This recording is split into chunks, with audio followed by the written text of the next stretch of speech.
नमस्ते। नमस्ते। पीएमसी हरियाणवी में आप सबका स्वागत है। और आज का जो हम श्रृंखला शुरू कर रहे हैं उसका नाम है श्रृंखला समूह आत्माएं सीरीज ग्रुप सोल्व, जो पंचगव्य विज्ञान हमारा टॉपिक है और जो हर रविवार को दोपहर 2:30 बजे से दोपहर 12:30 बजे से 2:30 बजे तक चलेगा। तो मैं स्वागत करता हूँ संगीता नेहरा जी का। और जितने भी व्यूअर्स हैं उन सभी का स्वागत करती हूँ।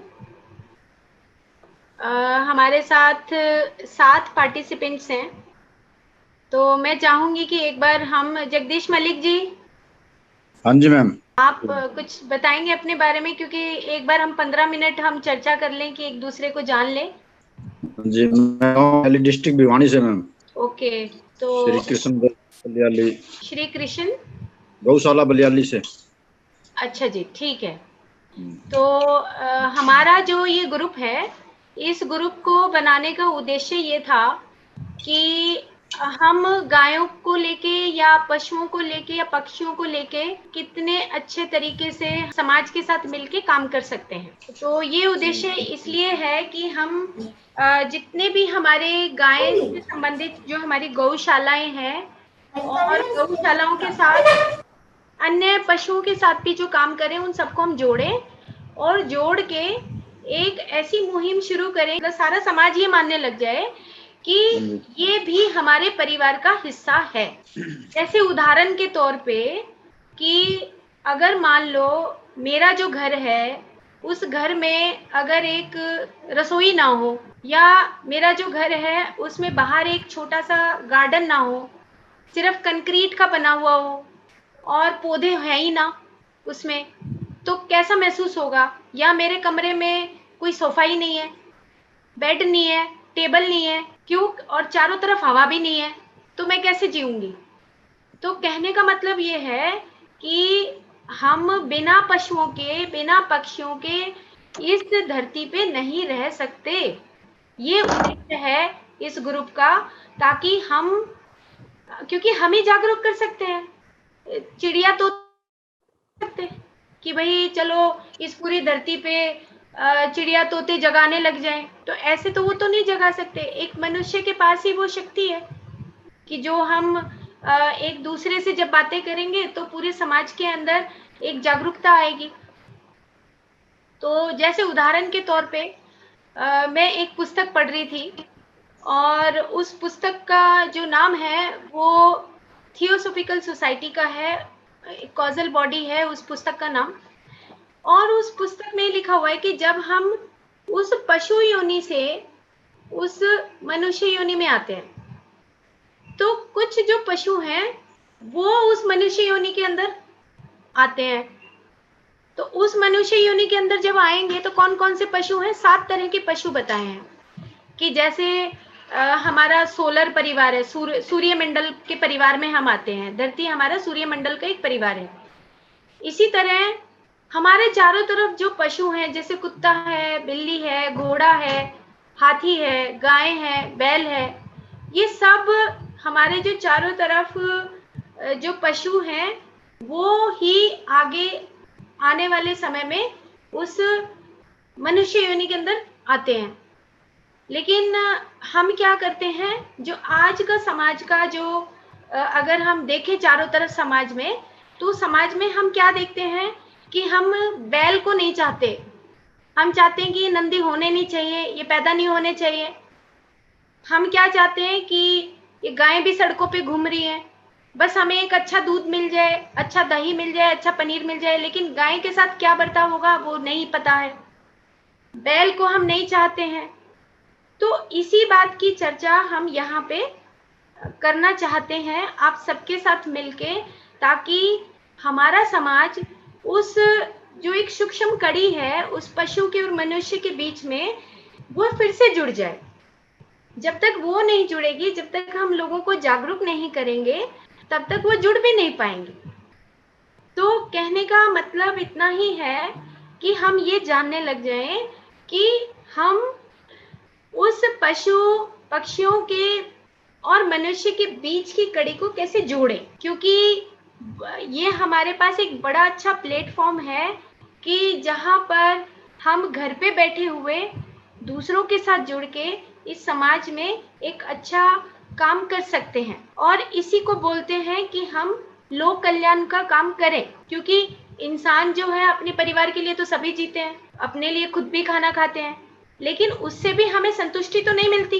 क्यों? क्योंकि हमें फ्रस्ट्रेशन होने लगती है अंदर से कि कुछ करें और क्या करें। तो हमें ये बात समझनी होगी कि हम ये जो मनुष्य योनि है, इस मनुष्य योनि के साथ जो दूसरी योनियां हैं उनको भी, वो भी हमारे परिवार के हिस्सा हैं। और जैसे उदाहरण के तौर पे पहले जब हम घरों में जब छोटे छोटे थे, जब गांव में जाया करते, तो गांव में जाकर यूं पूछा करते कि भाई तेरी भैंस ठीक दूध दे रही है कि नहीं दे रही है, तेरी गाय ठीक दूध दे रही है कि नहीं दे रही है, पूछते थे ना। कहते थे भाई ये तेरा पीपल का पेड़ ठीक से कि नहीं है, हमेशा ऐसा पूछा जाता था। लेकिन आज की डेट में क्या है, आज की डेट में तो हम किसी के बच्चों के बारे में भी नहीं पूछते, हम वो भी भूल गए हैं। क्योंकि जो एक जुड़ाव है ना, जो पशु के और मनुष्य के बीच का, वो खत्म हो गया है। उसमें क्या खत्म हुआ कि जो हमारी शिक्षा है ना, वो शिक्षा में सीमित होके रह गए हम। जैसे उदाहरण के तौर पे, क्योंकि मैं बहुत सारी गौशाला में गई हूँ, जगदीश जी सुन रहे हैं, और गौशाला में जाने के बाद एक जो होता है ना, एक नाजुक कड़ी जो होती है, वो कहीं अभी उस कड़ी से हम वंचित हैं। जो पशु है उससे हम क्या कर रहे हैं, पशु मशीनों से दूध निकाल रहे हैं। इंसान अगर कोई भी है, चाहे वो डॉक्टर है, चाहे कोई आम इंसान है, चाहे वो गरीब है, चाहे वो अमीर है, उसके हाथ को दबा के देखो एक बार, आप 2 थप्पड़ मारेगा खींच के कि नहीं मेरा हाथ नहीं पकड़ना। आप देखो गाय के थन को अगर मशीन से दूध निकालते, क्या ये सही है? हम पशु को कितना तकलीफ देते हैं। वो हमारे बारे में भी तो कुछ सोचती होगी, लेकिन हम भूल गए। क्या चाहिए? टीका लगा के हमें एक बछिया चाहिए, बछड़ा नहीं चाहिए। मतलब इतने सेल्फिश है हम। इस चीज के बारे में जगाना सभी को बहुत जरूरी है। हम इस चीज को बिल्कुल भूल गए हैं। हमें क्या चाहिए? दिमाग में क्या चलता रहता है? दिमाग में हमारे क्या है कि भूसा भरा हुआ है। क्यों? हमें गाय से क्या चाहिए? बछिया चाहिए और एक अच्छा दूध चाहिए। भाई वो दूध देने वाली हो, उसके साथ व्यवहार क्या करना है वो नहीं चाहिए हमें। उसको देखना है, नहीं देखना है, उससे प्यार करना है, उससे कोई मतलब नहीं। अच्छे दूध से, दही से और पनीर से मतलब है, घी से मतलब है। देसी घी बिल्कुल ऐसा चाहिए, प्योर देसी घी। लेकिन प्योर देसी घी के साथ हम गाय के साथ व्यवहार कैसा कर रहे हैं ये भी तो देखना है। इस चीज को हमने खो दिया, वो प्यार खो दिया, उसके साथ जो एक भाव होता है वो भी खो दिया हमने। तो आज हम इसी बात की चर्चा करना चाहेंगे, क्योंकि अगर इसकी चर्चा नहीं होगी तो शायद हम कितने ही आध्यात्मिक हो जाएं, कितने ही गायों को हम गुड़ खिला दें। गाय को गुड़ खिलाने से क्या होता है? गाय को गुड़ खिलाने से आज की डेट में, या रोटी देने से, हम क्या सोचते हैं? 1100 रुपए की पर्ची कटवा दी, बस जी अपना तो पुण्य का काम हो गया। क्या ये पुण्य है? ये तो पुण्य नहीं है। क्योंकि हम सेल्फिश, अहंकार आ गया हमारे अंदर कि 1100 रुपए की पर्ची कटवाई है। ये अहंकार है हमारे अंदर। हम सेल्फिश हैं, हम पुण्य कमाना चाहते हैं, लेकिन उससे पुण्य नहीं मिलेगा। या हम गुड़ खिला दें, या हम रोटी खिला दें, तसल्ली हो गई। मैं आपको टॉफी देती हूँ, चॉकलेट दे देती हूँ, चॉकलेट से पेट भर जाएगा क्या? नहीं भरेगा पेट। चॉकलेट टॉफी से कभी पेट नहीं भरता। हम लोगों के लिए रोटी ही खानी जरूरी है। सेम इसी तरह पशुओं के लिए जो चारा जरूरी है, वो चारा ही जरूरी है। चारा कहाँ से आएगा? हमें ही ढूंढना पड़ेगा कि कौन से हमारे खेत हैं जहां पे हम उन लोगों के लिए चारा कर सकते हैं, चारा ला सकते हैं, चारा उगा सकते हैं। तो ये चीज जगाने के लिए हमने ये हर संडे को ये प्रयास करेंगे कि हम ज्यादा से ज्यादा लोग जुड़े, और जो YouTube के माध्यम से भी जो लोग जुड़े और उस बात को सुने, और वो पूरा समाज जागृत हो, देखे कि ये परिवार, जो ये पशु हैं, ये हमारे ही परिवार का हिस्सा हैं। जैसे एक बच्चा है जो थोड़ा सा कमजोर होता है पढ़ाई में, तो हम उसको क्या घर से निकाल देते हैं? कभी भी नहीं निकालते। हम कहेंगे भाई चलो अपना बालक है, कोई बात ना जी, सब पढ़ेगा, पढ़ लेगा। हम हमेशा ऐसे बोलते हैं। लेकिन क्या है, गाय को सड़क पे बांध के रखेंगे, भैंस को सड़क पे वो टक्कर मारते रहेंगे, मोटरसाइकिल वाले साइकिल वाले टक्कर मारते रहेंगे, कोई सेंसिटिविटी नहीं है कहीं पर भी। और दूध चाहिए, अच्छा दूध चाहिए भाई, दूध पीना है, अच्छी प्योर दूध की चाय पीनी है। मतलब इतने सेल्फिश हैं हम कि भूल गए कि भाई परिवार के, ये हमारे परिवार के सदस्य हैं। इसी चीज को लेके हम आगे ये चर्चा जारी रखेंगे। सेम इसी तरीके से अब गौशाला में हम जाते हैं, तो एक मैं गौशाला में गई, पहले मैं अपना अनुभव ही बताती हूँ आपको। उस गौशाला में गई तो मेरे को कुछ इधर हमारे ही पंचकुला के लोग थे जो लेके गए कि चलो मैडम आप जाओ और चारा खिलाओ। तो मैं कहा चलो देखते हैं कि हम चारा खिला के आते हैं। वहाँ पे गाय बंधी हुई थी, और जहाँ गाय बंधी हुई है उसके साथ साथ वो तड़फ रही हैं उसके अंदर कि भाई उनको चारा मिल जाए, गुड़ मिल जाए, चलो ठीक है ओके।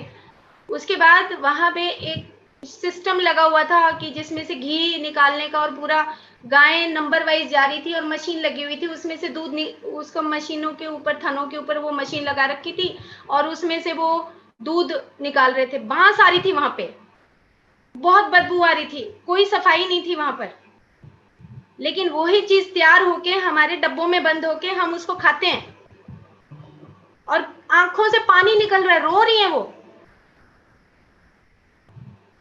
हमारा देखो कि आप एक बार कहीं मशीन में या कमरे में बंद कर दो, कुंडी लगा दो, सांस घुट जाएगा हमारा।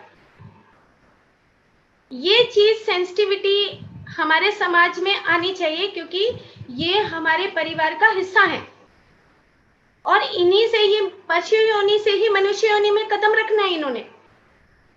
तो ये जो पुस्तक है ये क्या बताती है, ये पुस्तक ये बताती है कि जहाँ पे किसी भी तरह का कोई भी पशु जब रहता है तो उसका जो मास्टर है, जो उसका रखने वाला है, उसका स्वभाव कैसा है, उसके स्वभाव के ऊपर बहुत कुछ डिपेंड करता है उसका नेक्स्ट लाइफ, उसका नेक्स्ट जन्म।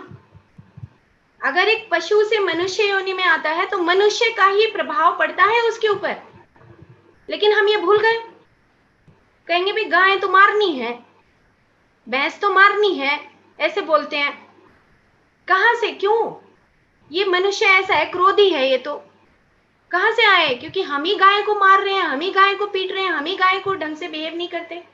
कुत्ते को 2 डंडे मारेंगे, भगा देंगे, कहां जाएगा वो?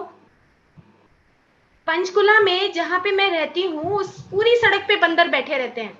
अब बताओ, जंगल तो हमने खत्म कर दिए, अब गोली मारेंगे क्या उनको? क्या वो मर जाएंगे? ऐसे नहीं होता। और अगर मर जाएंगे तो हमने एक रेस खत्म कर दी, जैसे कि हमने एक बैल की रेस खत्म कर दी, बैल का पूरा रेसिज्म खत्म कर दिया। हम कौन है रेसिज्म खत्म करने वाले? इतने सेल्फिश कि हमारी एजुकेशन इतनी खराब कि हम एक पूरी रेस को खत्म कर दें, पूरी बैल जाति को खत्म करने पे तुले हुए। नंदी नहीं चाहिए, दूध चाहिए, गाय चाहिए। हर साल हमें एक नया बच्चा चाहिए, चाहे वो गाय बेचारी बूढ़ी हो गई हो, 10 बच्चे पैदा कर चुकी, उसकी हिम्मत नहीं है पैदा करने की, लेकिन फिर भी दूध चाहिए। ये सही नहीं है, ये कौन बताएगा? इसी को लेके हमारे यहाँ पे चर्चा जारी रहेगी, ताकि हम इस समाज में जागरूकता कर सकें और इस समाज में एक परिवार का एक माहौल क्रिएट कर सकें कि ये हमारे परिवार के हिस्सा हैं। क्योंकि अगर मान लो आपके कमरे में कुछ भी नहीं है, ना सोफा है, ना कुर्सी है, ना हवा है, ना वो वायुमंडल है, तो फिर हम जिएंगे कहां से? हम तो पागल हो जाएंगे। एक चीज हमारी जिंदगी से निकल जाए, सेम इसी तरीके से अगर मनुष्य योनि के साथ, ये पशु योनि नहीं है, इनको काट काट के अगर हम खाएंगे तो क्या होगा? वो रेस खत्म कर दी। एक तो वैसे अपने दिमाग की वजह से रेस खत्म हो गई, बैल नहीं चाहिए, बैल नहीं चाहिए। दूसरा हमने रेस खत्म कर दी कि अपने घर में पशु ही नहीं रखने हैं, बूथ लगाने हैं, बस वहां से दूध की थैली आ जाए किसी तरीके से, या चलो भाई अपना तो गुजारा हो रहा है, गांव में तो दूध ले आएंगे, ठाके एक डोली ले जाएंगे, भाई मेरे ने तो प्योर दूध मिल रहा है, बस दैट्स ऑल। ऐसे थोड़ा चलती है जिंदगी, ऐसे तो नहीं चलेगी, क्योंकि अपना अपना संवारने से भी नहीं चलती। मी सेंटर्डनेस, सेल्फिशनेस, इसी किताब में एक उदाहरण दे रखा है कि सेल्फिशनेस ऐसे होती है कि जैसे मचान बता रखी है उसने कि जब आप बिल्डिंग बनाते हो तो बिल्डिंग के बाहर मचान बांध के उस बिल्डिंग को पूरा बनाते हो, लेकिन उसके बाद मचान को खोल देते हो, क्योंकि नहीं तो वो गंदी लगती है। क्यों? क्योंकि उसके बाद वो अगर बंधी रहेगी तो आप देखो बिल्डिंग कितनी गंदी लगेगी। इसी तरीके से वो मचान जो हमारे अंदर सेल्फिशनेस है, इसका मतलब कि आपने ओके ठीक है, आप अपना खा रहे हो, कमा रहे हो अपने घर में, बहुत कुछ ठीक है, लेकिन उसके अलावा आपको क्या करना है जीवन में, ये भी बहुत जरूरी है। तो इसीलिए ये हमें इस समाज को जागृत करना कि जो भी हमारे पास क्षमता है, ऐसा नहीं है कि हम सब कुछ छोड़ के निकल पड़े, ऐसा भी पॉसिबल नहीं है, लेकिन जो हमारे पास एक क्षमता है उस क्षमता के हिसाब से हम अपने ही समाज को जागरूक करें। उस समाज को जागरूक नहीं करेंगे तो शायद हमारे भी पैर कट जाएंगे। हम इस धरती पे हम खुद भी नहीं रहने वाले हैं। अगर पशु नहीं रहने वाला है तो हम भी नहीं रहने वाले हैं।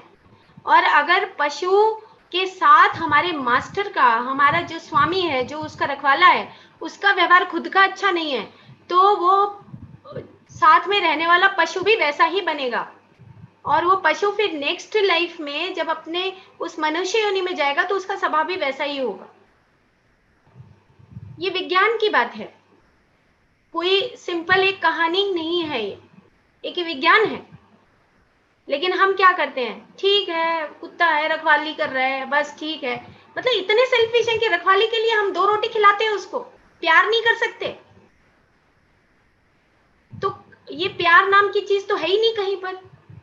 कुत्ते ने बस रखवाली कर दी, भाई रात को भौंकता है, देखो कुत्ता बस अपने, ये तो कोई तरीका नहीं है। वो हमारे परिवार का हिस्सा है, ये तो हमें मानना ही पड़ेगा। इन चीजों की जागरूकता होनी पूरे समाज में बहुत जरूरी है। पिछले लगभग 5 सालों से मैं गौशाला जाना, और जगदीश जी जानते हैं कि इनके वहाँ पर भी कई बार मैं गई और बहुत अंदर से रोना आता है कि क्या हालत है हमारी समाज की, कि हम अपना अपना घर भर रहे हैं, बस घर भर के और संतुष्ट हैं कि बस ये तो मेरा घर है। घर नीचे से खाली हो रहा है, धरती के नीचे से सब जा रही है, उड़ रही है सब, क्योंकि धरती तो नीचे से सबकी एक जैसी है। धरती में तो कोई भेदभाव है ही नहीं कहीं पर। तो ये जो चीज समझनी है हमें कि इसी धरती पे पक्षी भी रहेंगे, इसी धरती पे पशु भी रहेंगे, इसी धरती पे पेड़ पौधे भी रहेंगे, इसी धरती पे सभी मनुष्य रहेंगे। ये जब तक हम नहीं समझेंगे, जब तक हम एक अच्छे समाज का निर्माण या अच्छा समाज स्थापित कर ही नहीं सकते। कितना ही पैसा हो, कितनी ही टेक्नोलॉजी हो, कितनी रिसर्चेज हो गई हो, कितनी ही रिसर्च हो गई हो, रिसर्च पौधा लगाने के लिए नहीं बताती है। रिसर्च से क्या करते हैं कि लैब के अंदर बैठ के हम रिसर्च खत्म कर देते हैं। पशु को मार मार के रिसर्च करते हैं, कहीं पे चूहे मार रहे हैं, कहीं पर हम खरगोश मार रहे हैं, कहीं पर हम टेस्ट करते हैं। क्या ये रिसर्च से हमारा, आप देखो पूरा वातावरण कैसी हालत हो गई है। अब तो कोविड-19 है, इस कोविड-19 में देखो कि हम घर से बाहर निकल नहीं सकते, वायरसेस हैं, बैक्टीरिया, वायरसेस, फंजाई, कितने टॉक्सिन्स कैसे घूम रहे हैं, सिर्फ ये जगाने के लिए अपने अंदर कि यस हमें जागना है खुद के अंदर। तो मैं चाहूंगी कि जगदीश जी या अशोक जी आप बताइए कि क्या ये सही है।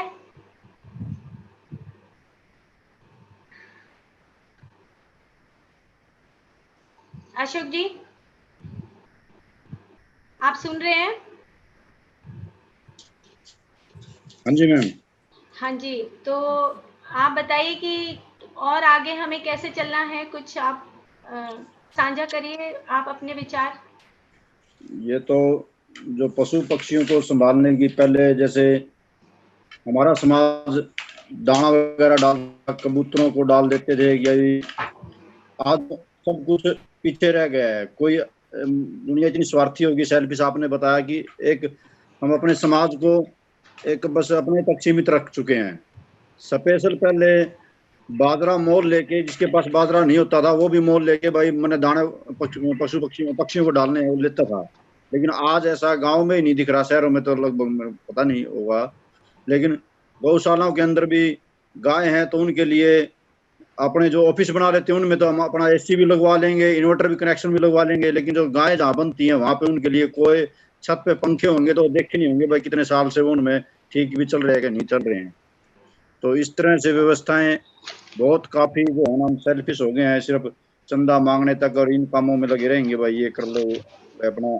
इस प्रकार से हम एक उसके पशु के प्रति एक प्यार जगाना, प्रेम दिखाना कि हम इतनी श्रद्धा से उसकी सेवा कर पाए कि वो जैसे हम जीवन जी रहे हैं वो भी ऐसे जीवन जिए। हमें भी कूलर चाहिए, एसी चाहिए, तो उनको भी कुछ चाहिए। सर्दी के अंदर उनको भी बाड़े जो है ना, खुले बाड़े में कैसे बैठेंगे पेड़ों के नीचे, उनको भी बंद बाड़े चाहिए सर्दी में भी। तो इस प्रकार से जब तक पूरी सुविधाएं हम अपना जीवन जैसे व्यतीत कर रहे हैं, वैसे ही हर मनुष्य जो जोनी है और अन्य जोनी है उनके हर जीव के लिए वैसे ही सुरक्षा हो पाए और उनकी देखभाल हो पाए, उनका खान पान अच्छा हो पाए। किस प्रकार से पानी पहले बाहर घड़ों में पानी रख दिया करते थे पक्षियों के लिए, आजकल बहुत कम दिखाई नजर आ रहे हैं। इस प्रकार से जबकि ये व्यवस्थाएं सारी हों हम सबके सहयोग से, जब तक हम खुद नहीं करेंगे तो दूसरे को भी कैसे उपेक्षा करेंगे, वो कर पाएंगे। तो ये सुझाव है मैम मेरी तरफ से। बिल्कुल, बहुत बढ़िया है, क्योंकि ये यूट्यूब पे लाइव है और मैं चाहती हूँ कि अगर हम पूरे समाज को अगर जागरूक कर सकते हैं तो एक बहुत अच्छा माध्यम है कि हम समाज को जागरूक करें। हमारे साथ प्रेम शर्मा जी हैं। मैं चाहूँगी कि प्रेम जी आप बताइए कुछ, आप कुछ बताना चाहेंगे? शायद नहीं सुन पा रहे हैं, तो चलो हम जब तक हम आगे चलते हैं, कंटिन्यू करते हैं। तो जो बातें आपने बताई, सामने वाला कैमरा जा रहा है, आप जैसे कह रहे थे ना कि चंदा दे देते हैं और सिर्फ चंदा दे के संतुष्टि मिल जाती है लोगों को कि हाँ भाई चंदा दे दिया हमने और चंदा दे के एक संतुष्टि मिल जाती है। तो मुझे तो ये लगता है कि चंदा देना कुछ ऐसी बात नहीं है, बड़ी बात नहीं है। लेकिन हम कई बार देखते हैं कि हम सोचते हैं कि भाई ये मंत्र के जाप हैं, ये मंदिर में बैठ के कर लो या कहीं पे भी बैठ के कर लो, अरे इससे जो है आपका स्वास्थ्य मिल जाएगा आपको, है ना। उससे स्वास्थ्य तो नहीं मिलता, क्योंकि जो आपका काम है वो तो आपको ही करना पड़ेगा। तो इसी तरीके से अगर हम चंदा दे के संतुष्ट, ठीक है, अच्छी बात है, चंदा देना कोई बुरी चीज नहीं है, लेकिन उस चंदा को हम ये ना समझें कि भाई हम तो पुण्य कमा रहे हैं, या हम ये ना समझें कि हमने बहुत बड़ा काम कर दिया, या ये मतलब अहंकार आ जाता है कि देखो हम तो ऐसा करते हैं। ये जो चीज है ये गलत है, क्योंकि बहुत सारी गायों को या बहुत सारी गौशाला में या जहाँ पे भी पशु रहते हैं उसमें जो सहायता मिल रही है वो चंदे से मिल तो रही है, लेकिन वहाँ पे क्या उसको सही हम इस्तेमाल कर रहे हैं, ये भी बहुत जरूरी है। तो ये चीज भी हमें ध्यान में रखनी है कि हम समाज को ही जागरूक करें कि आप जो। हाँ जी बोलिए आप। पहले तो मेरा आप सबको नमस्कार। नमस्कार सर। डॉक्टर संगीता को मैं बधाई देना चाहूंगा कि ये कभी भी एक मिनट भी अपनी नहीं जाने देती, समाज के लिए कुछ ना कुछ करते रहते हैं। ये जूम का इन्होंने ऐप बना के और हम सब लोगों को जोड़ा है, ये जागरूकता का बहुत बड़ा कार्य है जी। मैं प्रकृति में हर जीव की भागीदारी मानता हूं। जैसे मनुष्य अपना जीवन जीना चाहता है कि मुझे सुख हो, तो हर जीव का उसमें महत्व है। मेरी आवाज आ रही है ना जी? हाँ जी, हाँ जी, आ रही है। उसमें प्रकृति ने हमारे को संतुलन बनाने के लिए ही मनुष्य को बोलने की शक्ति, सोचने की शक्ति, कार्य करने की क्षमता ज्यादा दी है। लेकिन मूक प्राणी भी हमारे जीवन में या कुदरत को चलाने में उतने ही जरूरी हैं और सहायक हैं। जैसे कि गाय हमारे लिए दूध देती थी, बछड़े हल जोतते थे, पेड़ पौधे हमारे को जैसे पीपल का पेड़ है, ऑक्सीजन देता है। तो इसमें मेरे एक मन में पक्का ध्यान आ रहा है कि पीपल और बरगद का जब पेड़ उगाया जाता है, उसका जो भी उगता है उसका बीज कैसे तैयार होता है। वो पक्षी उस फल को खाता है और वो जब बीट करता है तब उसकी एक लेयर होती है इसके बीज में, वो खत्म हो जाती है जब उसकी उत्पत्ति होती है। अगर समझो कि पीपल पृथ्वी पर है ही नहीं तो ऑक्सीजन कितनी कम हो जाएगी। ऐसे ही हर जीव की भागीदारी है जीवन में। और मनुष्य तरक्की समझ गया सिर्फ पैसे कमाने में अपनी। मेरा अपना अनुभव है कि सिर्फ पैसा कमाने से आपका जीवन सुखी नहीं होगा। हमने हर जीव से प्रेम करना पड़ेगा। पहले हमारे बुजुर्ग गौओं से, भैंसों से, बैलों से कितना प्रेम करते थे, क्योंकि वो हमारे लिए उपयोगी थे। अब हम मशीनी युग में आ गए हैं। इंसान ने मशीन तो पैदा कर ली कि मेरा दूध भी निकाल देगी, मेरा खेत भी जोत देगी, लेकिन ये तो नहीं समझ पा रहे कि जो जीव ने मेरे लिए कर्म किया है उसकी मेरे जीवन में, प्रकृति में जो उपयोगिता है वो मशीन की नहीं है। अब जैसे ट्रैक्टर खेत में चलता है किसान के, अब एक नया औजार आया है रूटावेटर के नाम से।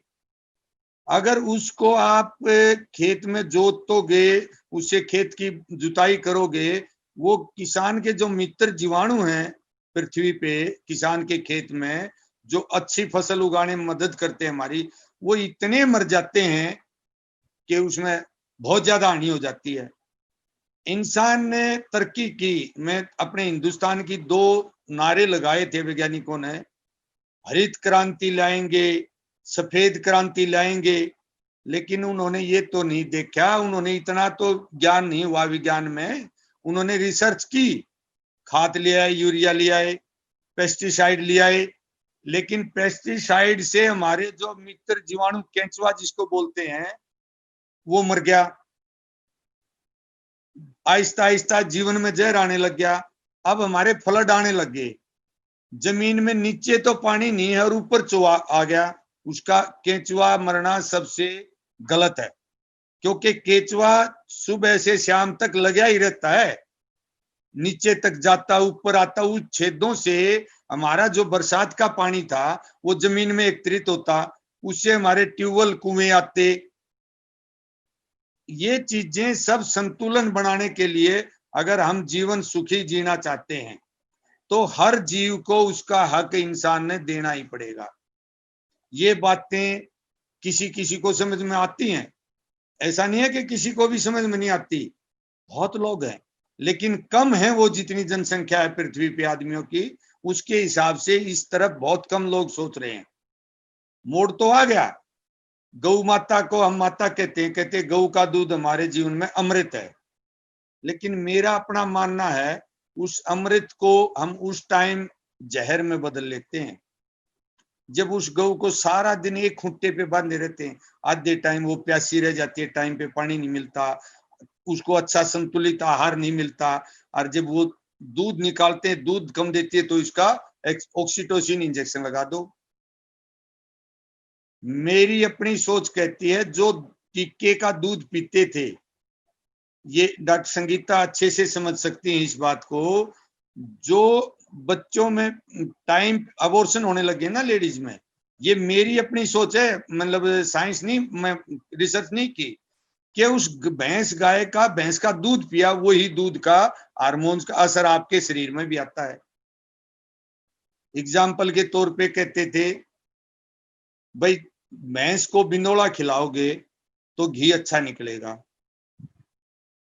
बच्चे की मां को जापे में डाइट अच्छी क्यों दी जाती है? कि उसके शरीर में अच्छा पौष्टिक दूध के रूप में बच्चे के लिए आहार बने। ऐसे हम उन गौ माताओं को अच्छा आहार नहीं देते तो वो हमें अच्छा दूध कैसे देगा उसका शरीर। ये चीजें जब आदमी स्वाध्याय करने लग जाता है जब उत्पन्न होती हैं। संगीता जी जो चला रही हैं मतलब आध्यात्मिक की बात है, वो एक बहुत बड़ी चीज है।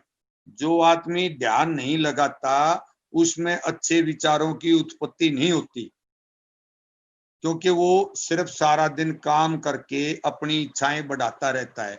आज मेरे पास मोटरसाइकिल है, इच्छा जागी कार होनी चाहिए, कार के लिए कार्य करूंगा। इच्छा जागी बड़ी कार होनी चाहिए, उसके लिए कार्य करूंगा। लेकिन मेरा अपना मानना है सुबह शाम जब आप जितना भी समय आप देश को अपने आप बढ़ते चले जाओगे, 40 मिनट ध्यान कर लो, स्वाध्याय सोते वक्त कर लो कि आज मेरे से क्या गलती हुई, कल परमात्मा ये मत होने देना, मेरे को इतनी शक्ति दे कि मैं इस गलती को ना करूं कल। हर वक्त उस पर भूखा सिमरन रहे हमारे दिमाग में। कोई भी कार्य करें ये सोच के करें परमात्मा आज तो ये मेरे से गलत हो गया, कल नहीं हो। मैं दूसरी बात ये है, जीवन जिस भी इंसान ने अगर सुखी चाहता है जीना, अपने परिवार का सुख चाहता है, अपने गांव का सुख चाहता है, अपने देश का सुख चाहता है, अपने आसपास जो सुखी रहना और सुखी समाज देखना चाहता है, उस हर आदमी ने आज स्वाध्याय करना इतना ज्यादा अनिवार्य हो गया है कि वो फिर टिक पाएगा। मेरा अपना मानना है। संत जी हैं हमारे समाज के लिए, संत एक बहुत बड़ी मतलब उपाधि है, बहुत बड़ा कार्य करते थे संत समाज के लिए। मेरी सोच के अनुसार महाराज जी आप थोड़ा इस बात को अपने ऊपर मत लेना, मैं आम बात कह रहा हूं। संत का काम होता था गांव का थोड़ा सा अन्न खाता, थोड़ा सा दूध पीता, परमात्मा से प्रार्थना करता कि मेरी नगरी सुख से बसे। मेरा जहां तक अपना विचार है, जहां तक मैं जानता हूं, अब संतों में भी परिवर्तन देख लो आप। संत को पास 22-22 लाख की गाड़ी 4-4 खड़ी है, तो वो क्या हो गया, आधुनिकता में जीना सीख लिया हमने। आधुनिक जीवन का सुख आपको थोड़े टाइम सुखी रख सकता है, सदा सदा सुखी नहीं रख पाएगा आपको। इसलिए जैसे मैं छोटे छोटे अनुभव शेयर करूंगा आपके साथ, एक दूसरे के पूरक हम कैसे हैं। गाय भैंस बकरी हमारे लिए दूध देती हैं। गाय का बछड़ा किसान हल जोतता है तो हमारे लिए अन्न उगाता है। मैं जब छोटा था बचपन में, बिल्ली अगर खोर जो होती है गाय की भैंस की, उसमें लैट्रिन करगी बिस्टा बोलते थे उसको, करगी ओचर बोलते थे देसी गांव की भाषा में, और वो पशु ने खा लिया तो पशु खाना छोड़ देता है। देखिए कितना बड़ा विज्ञान है इसमें, लेकिन उसको हम भूल के दूर चले गए। वो कुदरत की देन है। मैं छोटा था जब वो एक हमारी भैंस का ऐसे हुआ, मेरी माँ ने मेरे को बताया कि जा सूखा बिस्टा कुत्ते का ढूंढ के लिया।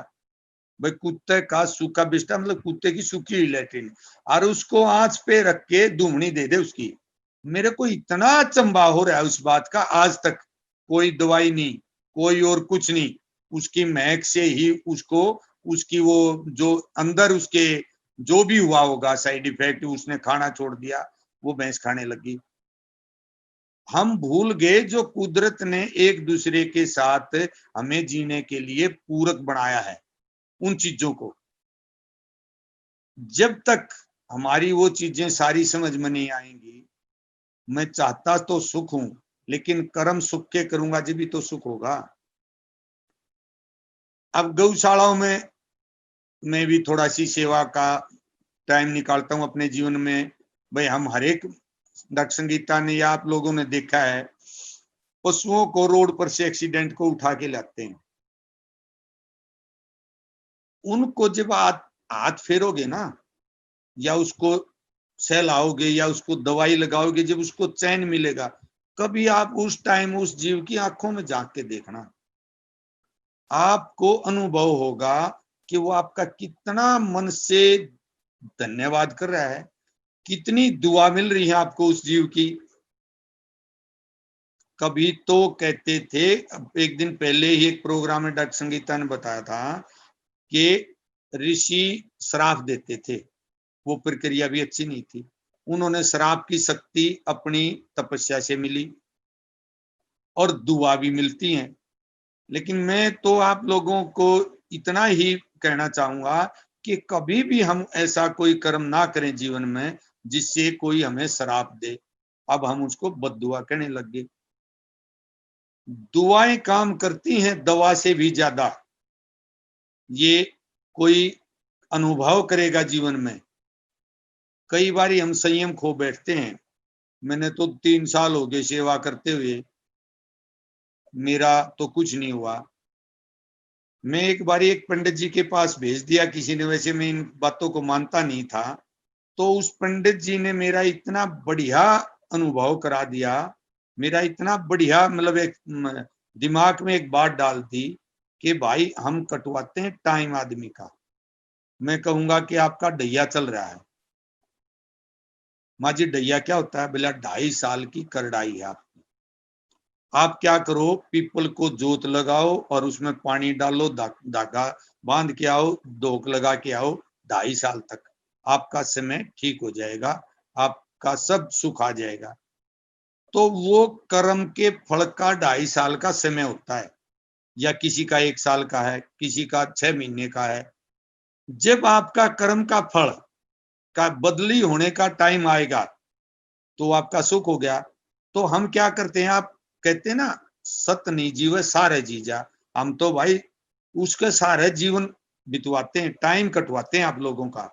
जब 2.5 साल हो जाएंगे, आपका समय परिवर्तन हो जाएगा, भाई मैं सियाना हो जाऊंगा, मेरी आजीविका चल जाएगी तेरे मुझसे दक्षिणा से। देखो वैसे तो ये एक बहुत अच्छी बात है। अब ज्यादातर पंडित जी हमारी इस गौशाला संस्था में तो भाई तू बच्चे के बराबर का अनाज दिया गऊ के लिए दान करा, ये तो मैं मानता हूं एक पुनीत कार्य है, पुण्य मिलता है उसका भी। लेकिन आपके जीवन में जो चाहिए वो कब मिलेगा? आप छोटे छोटे घरों में बटके खड़े हो गए, शहरों में सब ने आना शुरू कर दिया। हमारी जो है ना जनसंख्या इतनी बढ़ गई कि जंगल सारे इंसान ने काट गिरे अपनी सुविधा के लिए, अपनी तरक्की के लिए। सपोज करो 1 मिनट के लिए, हम जो गाड़ियां खरीद रखी हैं, तेल हमारे देश में कम है और जिन देशों से तेल आ रहा है उससे तेल आना बंद हो जाए तो हाहाकार मच जाएगी, क्या होगी? हमें ये समझने पे मजबूर होना पड़ेगा, मजबूरी आ सकती है।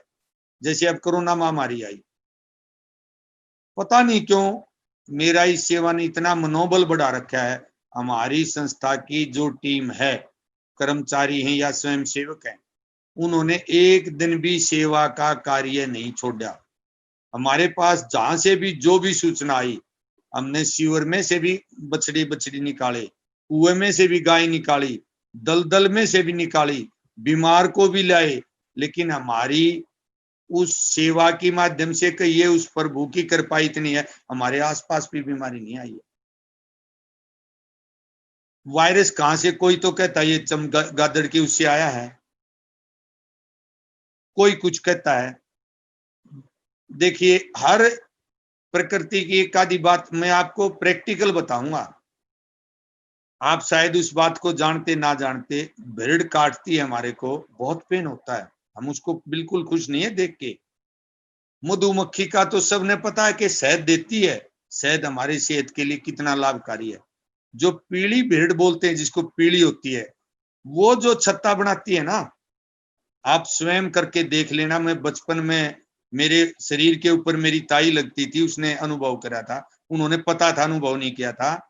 जो भेड़ का छत्ता होता है ना सूखा, जिसमें से वो छोड़ के चली जाती हैं, आप उस छत्ते को फेंको मत, उसको उतार के उसकी राख बना लो और थोड़ा सा सरसों का तेल लगा लो जहां आपके जड़े का जख्म हुआ हो। कहीं हाथ या कहीं भी आप जल गए हो, ये मेरा यहाँ का हिसाब देख रहे हो ना, यहाँ मैं बम से जला था, रॉकेट से, मेरे निशान भी नहीं हुआ। हर लोगों की स्किन पर से जले हुए के निशान नहीं जाते। मेरी ताई ने वो बेड़ का छत्ता मारा, जाल होती थी घेर में ले आई, और वो उड़े आग में जब करया और वह राख बुरका दी। 5 दिन या 10 दिन मेरे को सही याद नहीं, वो राख बुरकाई, मेरा आज लग निशान नहीं है। कितने लोगों को ज्ञान है इस बात का। इसलिए हर जीव, कोई भी छोटे से छोटा जीव है, वो मनुष्य के जीवन के लिए संतुलन बनाए रखता है पृथ्वी पे।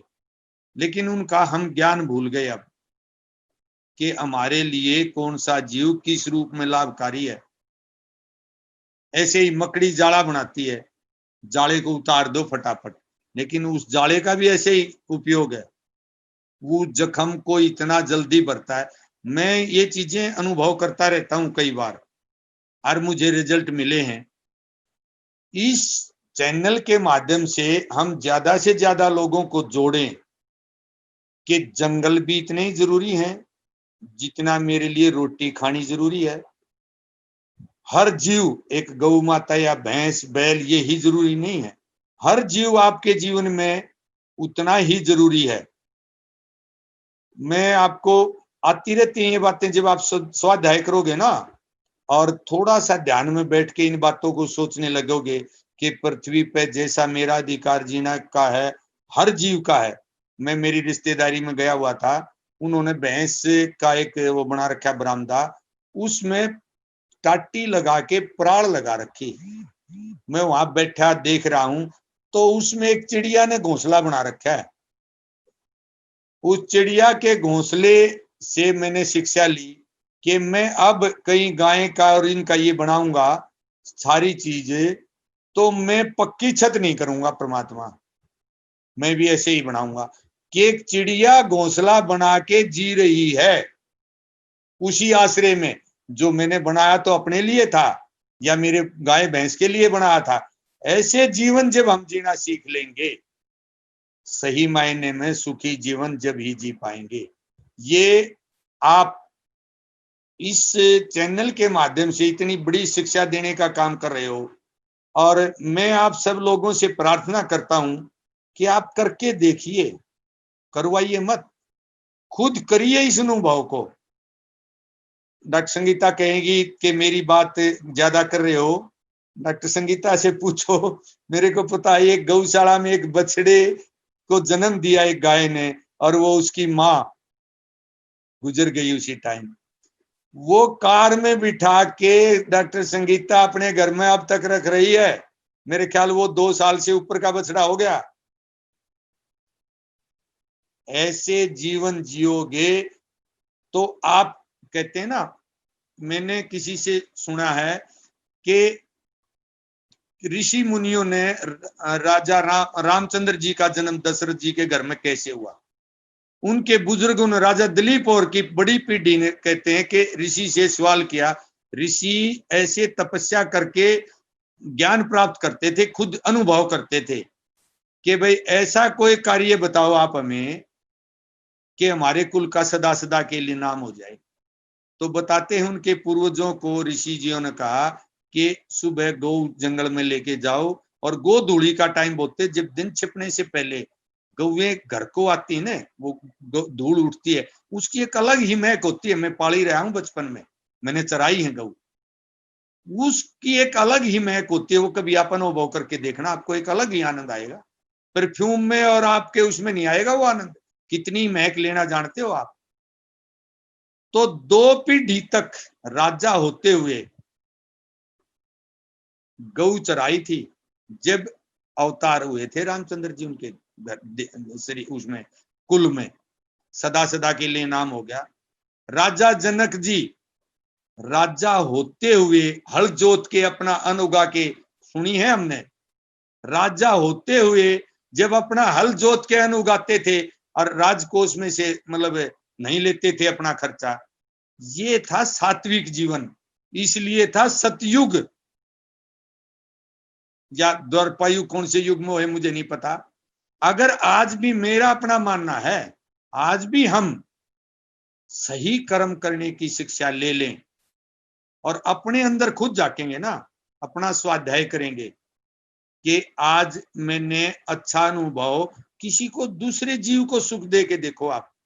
मैंने बताया था ना कि जब उस जीव की आंखों में आंख डालोगे ना, तो एक आपको अलग ही आनंद आएगा। वो मेरे बताने से नहीं मिलेगा, वो स्वयं करोगे जब मिलेगा। मेरी जितने भी इस चैनल पे आज लाइव हैं, सभी भाई बहनों से ये प्रार्थना है कि आप ऐसे अनुभव खुद कीजिए, तो आप आगे स्वयं बढ़ते ही बढ़ते चले जाएंगे। अब मैं छोटी सी एक मेरे परिवार की आपको एक सच्ची कहानी सुनाता हूँ। मेरे को एक हमारे यहाँ प्रिंसिपल थे, लेक्चर रिटायर, उन्होंने मेरे को एक दिन ऐसा सवाल कर दिया, वो मैं आज आपके सामने शेयर करता हूँ। बोला, मेरे लगता है भाई जगदीश, तेरे अंदर ये सेवा भावना तेरी माँ में से आई है, जबकि वो मेरी माँ से कभी मिले भी नहीं। मुखा जी आपने क्या पता? बोला, मैं भी जमींदार का बालक हूं, ऐसी आदतें हमारी माओ में ही होती थी देहात में। माँ कैसी? बोला, जैसे बछड़ू, गाय का बछड़ा होता है, छोटा कटड़ा होता है, उनको भूखा ना रहने देना, प्यासा ना रहने देना, ठीक दूध पिलाना, उनकी देखभाल करना, ये मैंने मेरी माँ में देखी थी। हमारे घर में बहुत कम जीव मरा है, बहुत कम। मेरे पिताजी तो न्यू कर दे के सारे दिन लागी रहेगी इसका आगे, कुआ ईब चून मिलावा है, ईब पानी दिखावा है, ईब न्यू करे है, और वानी को दी तेरा के लिए हूं, तेरा तो कि मैं काम नहीं घुंट दी। वो जो सेवा थी ना, वो मेरी माँ के जीवन में, मैं जो आपके साथ शेयर करना चाहता हूं, हम किस जीवन को सुखी मानते हैं, वो बुजुर्ग सबसे ज्यादा सुखी है कि उसके आगे उसके परिवार की किसी की मौत ना हो। कहते हैं ना, बाप बेटे की कंधे का पे बोझ ना आए उसकी लाश का, वो सबसे सुखी मतलब जीवन माना जाता है कि उसने कोई दुख नहीं होया भाई, उसका कोई जमाई भाई पोता दोता नहीं गुजरा। ये मैंने अनुभव करा एक दिन मेरी माँ के जीवन में। मेरे पिताजी तो जरूर उनसे पहले चले गए थे ना, उस मेरी माँ के आगे हमारा सारा परिवार सुखी रहा। इस कर्म का फल मानता हूं मैं, और मैंने खुद भी करके देखा है। आप करोगे तो आपको भी अनुभव होगा। और कहते हैं ना, पहला सुख तो निरोगी काया। इब कोई जिम में जावे है, कोई साइकिलिंग करे है, कोई मतलब ये पता नहीं टीवी पे कैसी कैसी न्यूट्रिशन डाइट ली है, बोला मैं मेरा यू डाइट वेट कम हो जाएगा, मैं सुखी हो जाऊंगा। मैं यूं कहूं, मेरा भाई तू गंडासा चला लेने, उस गाय का पेट भरने के लिए चारा काट ले, तो तुझी एक्सरसाइज जिम में भी नहीं जाना, और एक जीव का पेट भी भरेगा। दूसरा, एक सच्ची घटना बहुत है मेरे पास। कैथल में एक लेडीज इतनी मोटी होगी, उसका वेट नहीं टूटा, वह दुखी होगी, वह कितने पहुंच गई डॉक्टर संगीता जैसी दौड़ है, ये अनुभव करते हैं ऐसा ऐसा। उस आदमी ने उसको बताया, तेने थोड़ी सी तकलीफ सहनी पड़ेगी, तू ठीक हो सकती है। बोला, जी मैं घनी तकलीफ सह लूंगी, बता दो ना मनीषा काम। बोला, तू न्यू करा कर अपनी चाकी चला लग जा। चाकी पिसनी शुरू कर दी उसने। भाई भारी चाकी को नहीं चाली, क्यों? ज्यादा दुखी थी, ज्यादा फैटी थी, और उनके बच्चा ने हड़की ला दी। वो आहिस्ता आहिस्ता, कहते हैं कि चाकी जब चलाते हैं हम, हाथ का एक्यूप्रेशर, पेट की एक्सरसाइज, कुछ सालों के बाद न्यू बताते हुआ पड़ोसिया न्यू कर दिए, चाकी बना जाइए, ला 2 किलो मैं काट दूंगी तेरा चून। ये कर्म हमारे छूट गए। तरक्की हमने किस में मान ली? भाई घर में एसी हो, भाई बहुत सुखी सा। घर में फ्रिज पानी पीने हो, बहुत सुखी हाँ। कार बैठ की जानने हो, बहुत सुखी हाँ। फिर यू शरीर तो मांगा काम, इस शरीर की कमाई है मेहनत। बुजुर्ग कहते भाई इसका बैंत कैसा शरीर है, इसने कमा रखा है, शरीर कमा रखा है, इसने काम कर रखा है। खेतों में हमारे बुजुर्ग जो काम करते थे, कस्सी का, कसोले का, ऐसे जो कर्म करते थे, वो दूसरे जीवों पे भी निर्भर थे, दूसरे जीव के लिए भी करते थे। अब भूल गए। कर्म का फल तो हरेक ने भोगना है, हम सब जानते हैं। आज नहीं तो कल।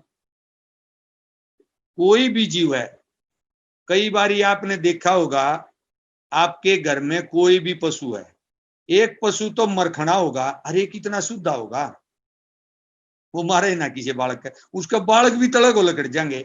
जो अभी थोड़ी देर पहले डॉक्टर संगीता ने बात बताई थी ना, वो बिल्कुल सही है कि उसको पहले किसी जीवन में उस परिवार ने ऐसे ही प्यार किया है। मेरा अपना अनुभव है, उसको घर में अच्छे से पाला गया है। एक बुजुर्ग थे, उन्होंने बताया, उसका बेटा ने बोला बाबू तू इस बड़द ने बेचदाय को नहीं, और इसने रखे इसका दौरा खाट रखा है। ने बोला भाई बात सुने, थम तो मन माने मेरे तो बिना बोली अपना कमरा में डगर जाओ, और इस बैल ने मैं थोड़ा सा बोल लू ने जबल खाओगा मेरे का नहीं, जो मेरी आवाज ने भी पहचाना है। बैलों के नीचे हम नीचे गिल्ला भी नहीं होने देते थे, ऐसे उनको अपने तरह से। जब खेत में हल जोतता था ना हली, कहते थे बुजुर्ग के बैल को कसाई की तरह बाले और जमाई की तरह खिला दे, चरा दे। कि यो एक बारी मैंने भी थोड़ा सा मजाक का शेयर करूंगा, बुरा मत मानना। मेरी शादी हुई, काम तो छोड़ दिया, खेती का नौकरी लग गया था, तो मैंने मेरी घराली को कहा, देख भाई एक दिन तो तुने बैल लागा ज्वारा लेके आना ही पड़ेगा खेती, तू न्यू देख। वो मेरी बहन मेरे कहने लगी तेरे अलग शौक है दुनिया के न्यारे।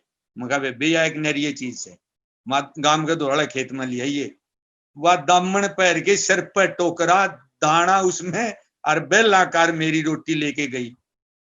वो जीवन में एक बार ही अनुभव किया, कोई करके देखो। वो उनको खिलाते थे अच्छा, तो वो बैल कभी उल्टा नहीं हटता उसके लिए, कमाने के लिए। और गाय तो इतना मनुष्य के बाद हमारे जीवन में इतना महत्व रखती हैं। छोटी सी प्रैक्टिकल, अब हमारे जो यहाँ हरियाणा में ये राजस्थानी गायों के टोल घूमते हैं ना, जो राजस्थानी हमारी मतलब चराने के लिए लाते हैं, आप बताओ उनके परिवार को खतरा क्यों नहीं? मेरा प्रश्न है आप लोगों से, महाराज जी आप बताओ। वो उनके बच्चे भी साथ होते, कभी सुना उनके परिवार को किसी ने हादसा करा, नुकसान पहुंचाया, या उनकी कोई चीज चुरा ली, या उनको पीटा? ये एक प्रश्न है समाज के सामने मेरा। आप बता सको तो बताओ ना, मैं तो बताऊंगा ही बताऊंगा। आपकी आवाज नहीं आ रही, चलो मेरी आवाज आ रही है, ठीक है मैं समझ गया बात। आप ही बताओ। आप बताओ जी। ये कह रहा हूं उनकी सुरक्षा का जुम्मा किसके जुम्मे है? जो राजस्थानी परिवार हमारे जंगलों में घूमते हैं, वो रात को भी जंगल में रहते हैं, दिन में भी जंगल में रहते हैं। उनकी गायें धूप में भी रहती हैं, सर्दी में भी रहती हैं, बरसात में भी रहती हैं। ये शरीर कुदरत ने हमारा ऐसा बनाया है कि इसको आप जिस तरीके से ढालोगे ढल जाएगा। उनका गायों का शरीर ढला हुआ है, और वो उनका पेट भरते हैं गायों का चरा के, तो रात उनकी गायों को देखना, मैंने देखा है, उसके आदमी को आप पकड़ के यूं मारने की एक बार यूं आवाज कर दोगे ना, वो एक आवाज निकलेगा और वह सारी गाय भाग के आ जाएगी। गाय में इतना गुण है कि वो गाय उनके परिवारों की रक्षा करते हैं। डॉक्टर साहब तो ऐसे डिपार्टमेंट से रिलेटेड हैं, कभी किसी पुलिस में आपके रिपोर्ट नहीं आई होगी जंगल में गाय चराने वालों की कि आज हमारे को फलाने ने पीट दिया। वो गाय सुरक्षा देती है उनको। कितना बड़ा मतलब हमारे सुरक्षा कवच को हम खोने लग रहे हैं। मेरे को समय मेरा आप बता देना। हाँ, मैं बिल्कुल, संतोष जी हैं हमारे साथ, जगदीश जी वो जुड़ी हैं, हाँ और जी। साथ में डॉक्टर धर्मपाल भी हैं। तो जी। ये संतोष जी ना अपने आजकल घरों में कुत्ते रखती हैं और उनको दूध पिलाती हैं। बहुत बढ़िया। तो मैं चाहूंगी कि संतोष जी आप अपना अनुभव शेयर करो, क्योंकि हम जो है यहाँ पे पशु पक्षियों के बारे में ही अपने विचार रख रहे हैं। तो संतोष जी आप बताइए। नमस्ते मैम। हाँ नमस्ते मैम। हाँ जी मैम। जो वो है ना अपने जीवन का अनुभव जो अभी आप जी रहे हो, जिस चीज के साथ, वो बताओ आप। हाँ जी मैम। मैम जैसे स्टार्टिंग में बच्चे दोनों बाहर चले गए थे ग्रेजुएशन के लिए, और कोई बिल्ली आई कोई कुत्ते, तो मैंने सोचा ही नहीं को फ्रेंड बनाया जाए, बच्चे हैं नहीं अब। तो धीरे धीरे उनसे इतनी अटैचमेंट होगी ना कि बीमार हो गए, दवाइयाँ देनी, टाइम पे खाना खिलाना, और उसके बाद बिल्ली, कुत्ते, गाय और बर्ड्स वगैरह, पक्षी, सभी से काफी गहरा संबंध बन गया हमारा। बच्चे तो आ गए, लेकिन वो रिलेशनशिप जो डेवलप हुई है, बड़ा आनंद आता है। और आज हम पूरी ही फैमिली जैसे, सभी का इंतजार रहता है कि इस टाइम कौन सा एनिमल आना है हमारा। और मॉर्निंग इवनिंग जैसे एक शिफ्ट लगती है पूरी, दिन में टाइम लगते है। जैसे डॉक्टर साहब आते हैं तो कम से कम 1 किलोमीटर दौड़ लगाते हैं सारे कुत्ते, उनको पता लग जाता है गाड़ी आ गई है, दूध अच्छा। वाली गाड़ी आएगी, तो दूध वाले के साथ यूँ कहेंगे आंटी ये सब मेरे आगे आगे भाग रहे थे। और गली में एक पूरी रौनक रहती है, गेट खोला और सभी अंदर, घंटा 2 घंटा फिर वो गैरेज में बैठ के पंखे नीचे आनंद से मजे करके जाते हैं। और सच में जैसे अभी मलिक साहब बता रहे थे कि किसी एनिमल को आपने रोड से उठाया और उसके सिर को सहलाया, जैसे सिर से हाथ फेरा, तो उसकी आंखों में एक अलग ही प्यार और रिएक्शन दिखाता है। वो बहुत प्यार झलकता है। अभी जैसे एक छोटी सी डॉग है हमारे पास, बिच है, तो उसको मैंने, मदर उसकी एक्सपायर हो गई थी और किसी ने दरअसल उनको मार दिया था, उसकी मदर को। और वो बच्चे जैसे हैं तो बिना मदर के हैं, तो मैं कोशिश करती हूँ कि उनके सिर के ऊपर से हाथ फेरो, उनको सहलाओ, उनके, क्योंकि अटैचमेंट नहीं थी। वो ऐसा लगता था जैसे सॉल यहाँ से डिस्कनेक्ट हो चुकी हैं, वो बिल्कुल कोई रिएक्ट नहीं करते थे। मैं जब कोशिश करती थी पार्क में जाके जबरदस्ती उठा के ले आना, ग्लूकोज के सहारे उनको जिंदा रखा, जैसे कई दिन तक मैंने। माँ के जाने के बाद वो बिल्कुल जो है दुनिया से मोह छोड़ गए थे। अब अब वो बच्चे इतने ज्यादा प्यार करते हैं ना, उनको थोड़ा सा सिर के ऊपर से हाथ फेरो तो आंखें बंद हो जाती हैं उनकी, प्यार से जो है धीरे धीरे थोड़ी थोड़ी आंखें खुलती हैं। और एक आनंद पूर्वक जो है जिंदगी गुजर रही है हमारी।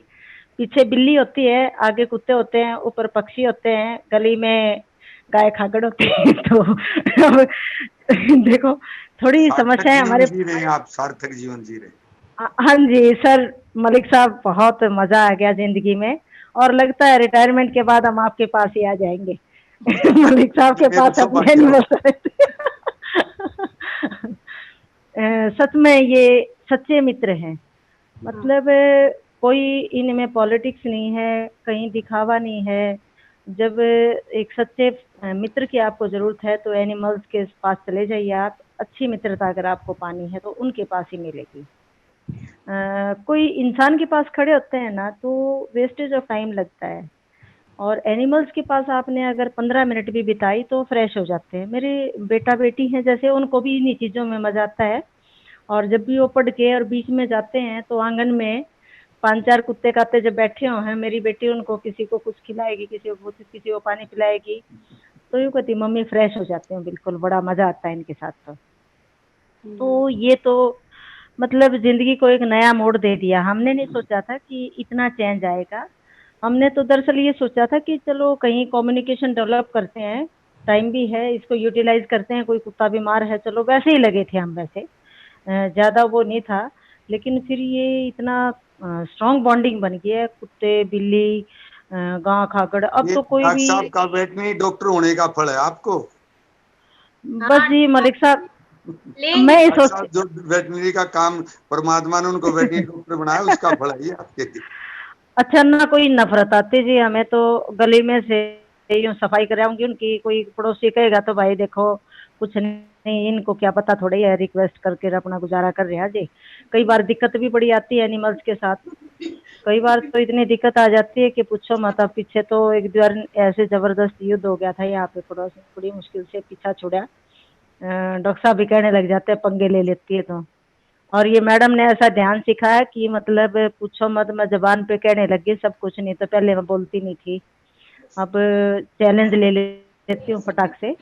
और जो भी बात होती है वो दिल में अटकती नहीं है, वो पब्लिक प्लेस पे जाके और उसको फटाफट जो है ना उसको बोल देना, और कुछ भी करने के लिए तैयार हो जाना।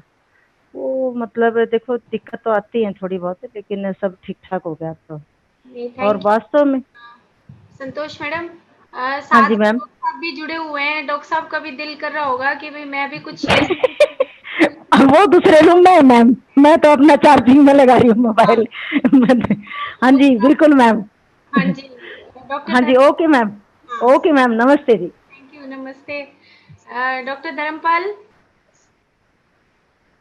डॉक्टर धर्मपाल सुन रहे हो? यस। हाँ हाँ यस मैम, सुन रहा हूँ। हाँ, अपना नमस्कार जी सभी को, अनुभव सभी शेयर को करो। नमस्कार मैम। वो आपका हेलो। जो अनुभव था ना वो डिस्पेंसरी वाला, एक बार आप वो बताओ तो। कौन सा अनुभव मैम? वो जो एक वो बिच बीमार हो गई थी, वो भाग गई थी फिर आपके पास से, फिर आपको एकदम से एक मैसेज आया, याद आया आपको? आपने एक बार शेयर किया था। चलो कोई भी अनुभव सुना दो। ऐसा है मैम, मेरा तो ये लाइफ अनुभवों से भरी पड़ी है, इतने है वो। वही बात है, डेली डेली इतने पेशेंट आते हैं। मतलब मैं अलग अलग तरह के लोग देखता हूँ समाज में। हम्म कुछ लोग तो ऐसे हैं कि छोटे बच्चे भी लेके आते हैं, कहीं गली में कोई डॉग बच्चा या बड़ा कुत्ता पड़ा है, कहीं सीवर में गटर में एक दिन हड्डी टूटी हुई थी उसकी, डॉग की, बीच में पड़ा हुआ। एक कोई 10वीं 12वीं का बच्चा लेके आया, वो कहने लगा अंकल जी इसको कुछ भी लगे, कितने पैसे लगे मैं अपना आप लेके आऊंगा। और कोई उसके, मैंने पूछा तेरे माँ बाप क्या करते हैं बेटे? कोई नॉर्मल से साधारण से परिवार से वो। तो जैसे हम सोल के उसमें ध्यान में आके मतलब ये बात करते हैं ना भाई, ये सोल लेवल है अपना। तो वो इतना भावुक था बच्चा, उससे देखा नहीं जा रहा था। हालांकि वो इतनी बुरी तरह था डॉग कि उसकी बचने लायक कोई कंडीशन नहीं थी, गला पड़ा था, पूरी स्किन गल चुकी थी, सीवर में पड़ा पड़ा, हो सकता है 2-3 दिन के बाद वो निकाल के लाया हो। तो इस तरह के छोटे छोटे बिल्ली के बच्चे, इस तरह के बहुत से लोग ऐसे आते हैं कि मैं ऐसा मानता था पहले पहले कि भाई पता नहीं हम में बहुत ज्यादा जैसे अपने आप में क्या कितना पुण्य करते हैं या वो करते हैं। लेकिन मैंने समाज में देखा बहुत से लोग ऐसे हैं, बहुत सी आत्माएं ऐसी कि जो मतलब इस तरह के लोग हैं। तो ये देख के मतलब बड़ा हौसला आता है कि भाई लोगों के अंदर जागरूकता है एनिमल्स के प्रति, ऐसा नहीं है कि नहीं है। और मैं यहाँ पे जितने भी व्यूअर्स हैं और जितने भी लोग सुन रहे हैं, जितने भाई बहन सुन रहे हैं, उनको सबको ये संदेश देना चाहता हूँ कि आप एक बार किसी भी वॉइसलेस क्रिएचर की, एनिमल्स की सेवा करके देखो।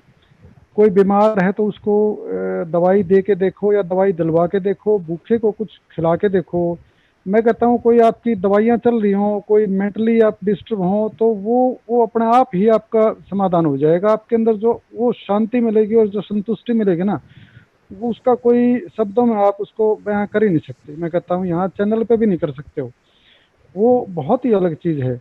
अब जैसे मैडम कह रही थी ना कि गाड़ी के पीछे पीछे भाग लेते हैं, जैसे जिन डॉग्स को हम खाना खिलाते हैं या किसी को रोटी डाल दी, तो वो गाड़ी को दूर से पहचान लेते हैं, बाहर रोड से पीछा करते हैं। एक दिन मेरे पीछे पीछे यहाँ एक कुत्ता इतना भाग लिया, बहुत बुरी तरह। मैं ड्यूटी पे जाने लग रहा था, मैं देखा भाई आगे इसको कुत्ते काटेंगे, तो दूसरी गाड़ी में जाते हैं तो कुत्ते काटते हैं।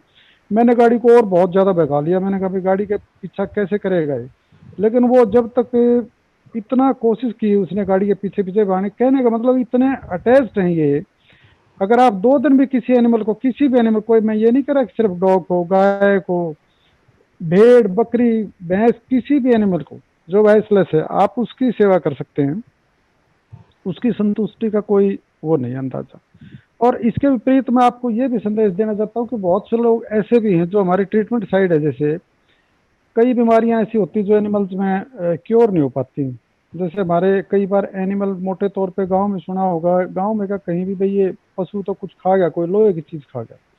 जैसे रूमिनेंट्स होते हैं ये बेचारे, कई बार कूड़े के अंदर कोई कील नुकीली चीज खा जाते हैं, और वो अंदर जाके एक डायफ्रेगमेंटिक हर्निया हो जाता है, जो डायफ्राम को पिरिस करके और अंदर हार्ट साइड में चला जाता है। और वो हार्ट को बार बार जैसे चलेगा उठेगा बैठेगा तो वो पिनिंग सी करके, और उसमें कार्डाइटिस बना जाता है, एंडोकार्डाइटिस। उसमें छाती में पस पड़ जाती है, उसमें टिम्पनी वगैरह आनी शुरू हो जाती है, रिकरेंट टिम्पनी का मतलब उसका ट्रीटमेंट नहीं हो पाता है। तो उसमें कुछ लोग मैंने ऐसे देखे हैं कि वो जब मरण से यहाँ पे पशु आता है, तो उसको जो ये अपने बूचर्स होते हैं, जो ये बूचर्स क्या अपने जो कुछ लोग ऐसे होते हैं जो एनिमल्स को जो मरने के नजदीक कगार पे हैं, उनको उठा के ले जाते हैं और उनको मीट के लिए बेचते हैं। तो वो कहते हैं हाँ जी ये बचनी तो है नहीं, अब हम उनको बेच दें 10-15 हज़ार रुपये कुछ दवाइयों के, वो पूरे हो जाएंगे। तो इस तरह के लोग भी हैं, मैंने उन पर अचंभा आता है। मैंने कभी खासकर डेयरी वाले करते हैं ऐसा, जो भैंसों का दूध हाँ, देते हैं, डेयरी वाले मतलब जिनका प्रोफेशन ऐसा है, जिन उनको पैसे से मतलब, उसको जीविका, उनको कोई अटैचमेंट नहीं होती। तो इस तरह के लोग भी हैं कि वो उनको कसाईयों को उस पशु को उठा देते हैं।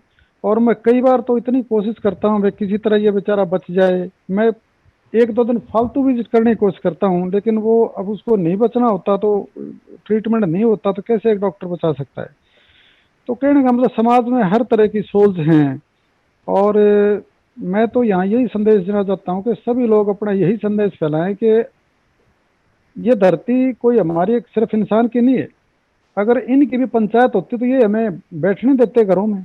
इनकी कोई पंचायत नहीं है, इनकी पंचायत हम ही है, इनकी आवाज़ उठाने वाले हम ही हैं। इनको कोई, अब लोग गली में से बहुत से तो ऐसे लोग हैं जो इनको सीधा लठ मारते हैं, ऐसे लठ मारते हैं समय के वहीं खत्म हो जाते हैं। हमारे सामने 2-4 तो ऐसे केस देखे हैं जो मतलब बहुत बढ़िया बढ़िया पिल्ले, जी यहाँ लेटरिन कर जाता है, यहाँ सारी रात को हमें सोने नहीं देता, हमारे बच्चे जग जाते हैं, रात को भौंकने लग जाते हैं। भाई धरती तो सबकी है, जैसे आप धरती पे आए हो, हमारे और में ज्यादा फर्क नहीं है। आदमी ने अपने आप को इतना लॉर्ड समझ लिया है कि पता नहीं तू तो क्या है। भाई हमारा भी कोई यहाँ पटा नहीं हो रखा। 50, 60, 80, 100 साल कोई लंबी चौड़ी बात नहीं है।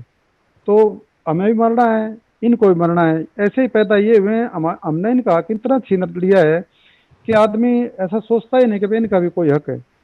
स्टेट की गौशालाओं में जाके देखो, बहुत से लोग तो अब जैसे हमारे भाई साहब की तरह, जगदीश जी की तरह लगे हुए हैं। इतना ज़्यादा एक्स्ट्राऑर्डिनरी इनका। हम एक बार चंडीगढ़ जा रहे थे, एक कैंट से फ़ोन आ गया किसी का, और काफ़ी ज़रूरी काम था हमारा दोनों का। तो कहने लगे डॉक्टर साहब ये तो फ़ोन आ गया, अपन अम्बाड़ा कैंट में चलना पड़ेगा। एक ब्रिगेडियर थे, पता नहीं कर्नल थे क्या कैलाश साहब थे, वो भी हस्बैंड वाइफ दोनों काफ़ी मुझे सेवा भावी लगे। वो एक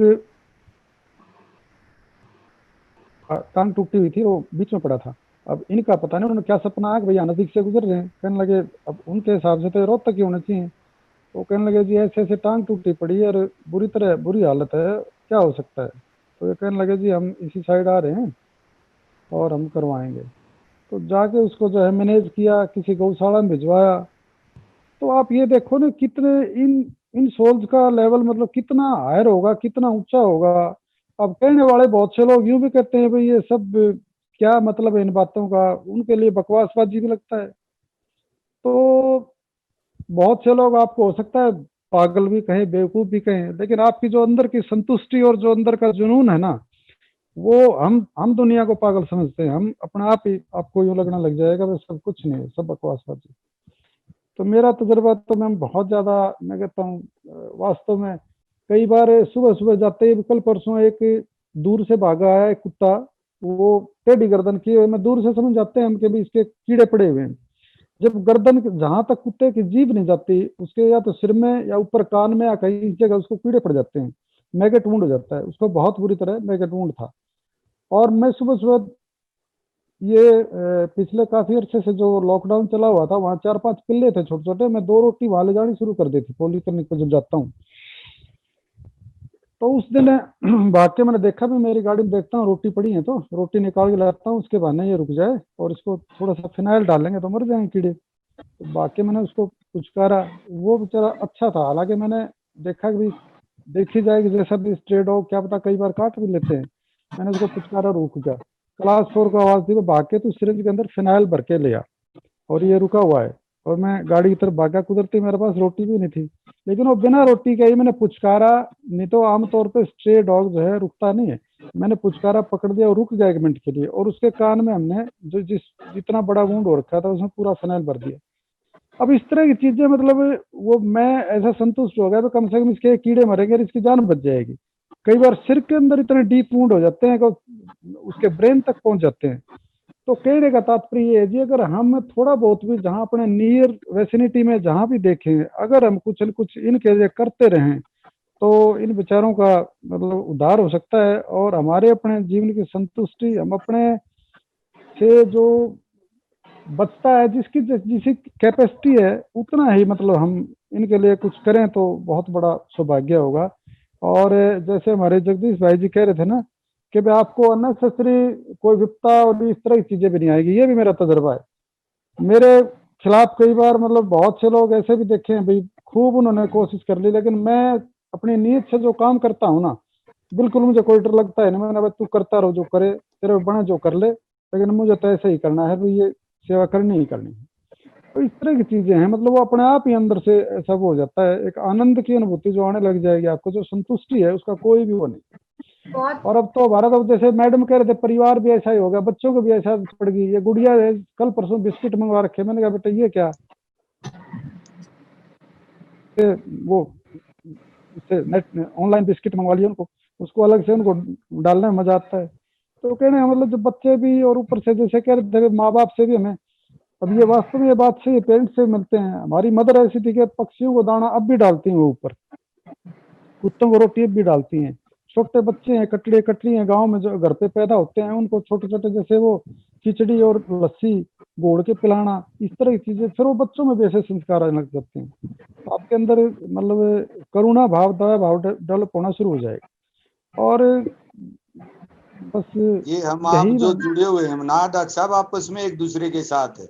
हाँ आप जी, सभी के परिवारों को देख लेना, हमारे बुजुर्ग जितने हाँ हाँ हमारे बिल्कुल बुजुर्ग रहे उन्होंने ऐसे ही कर्म किए हैं, बिल्कुल जबकि बिल्कुल। हमारे अंदर ये संस्कार आए हैं।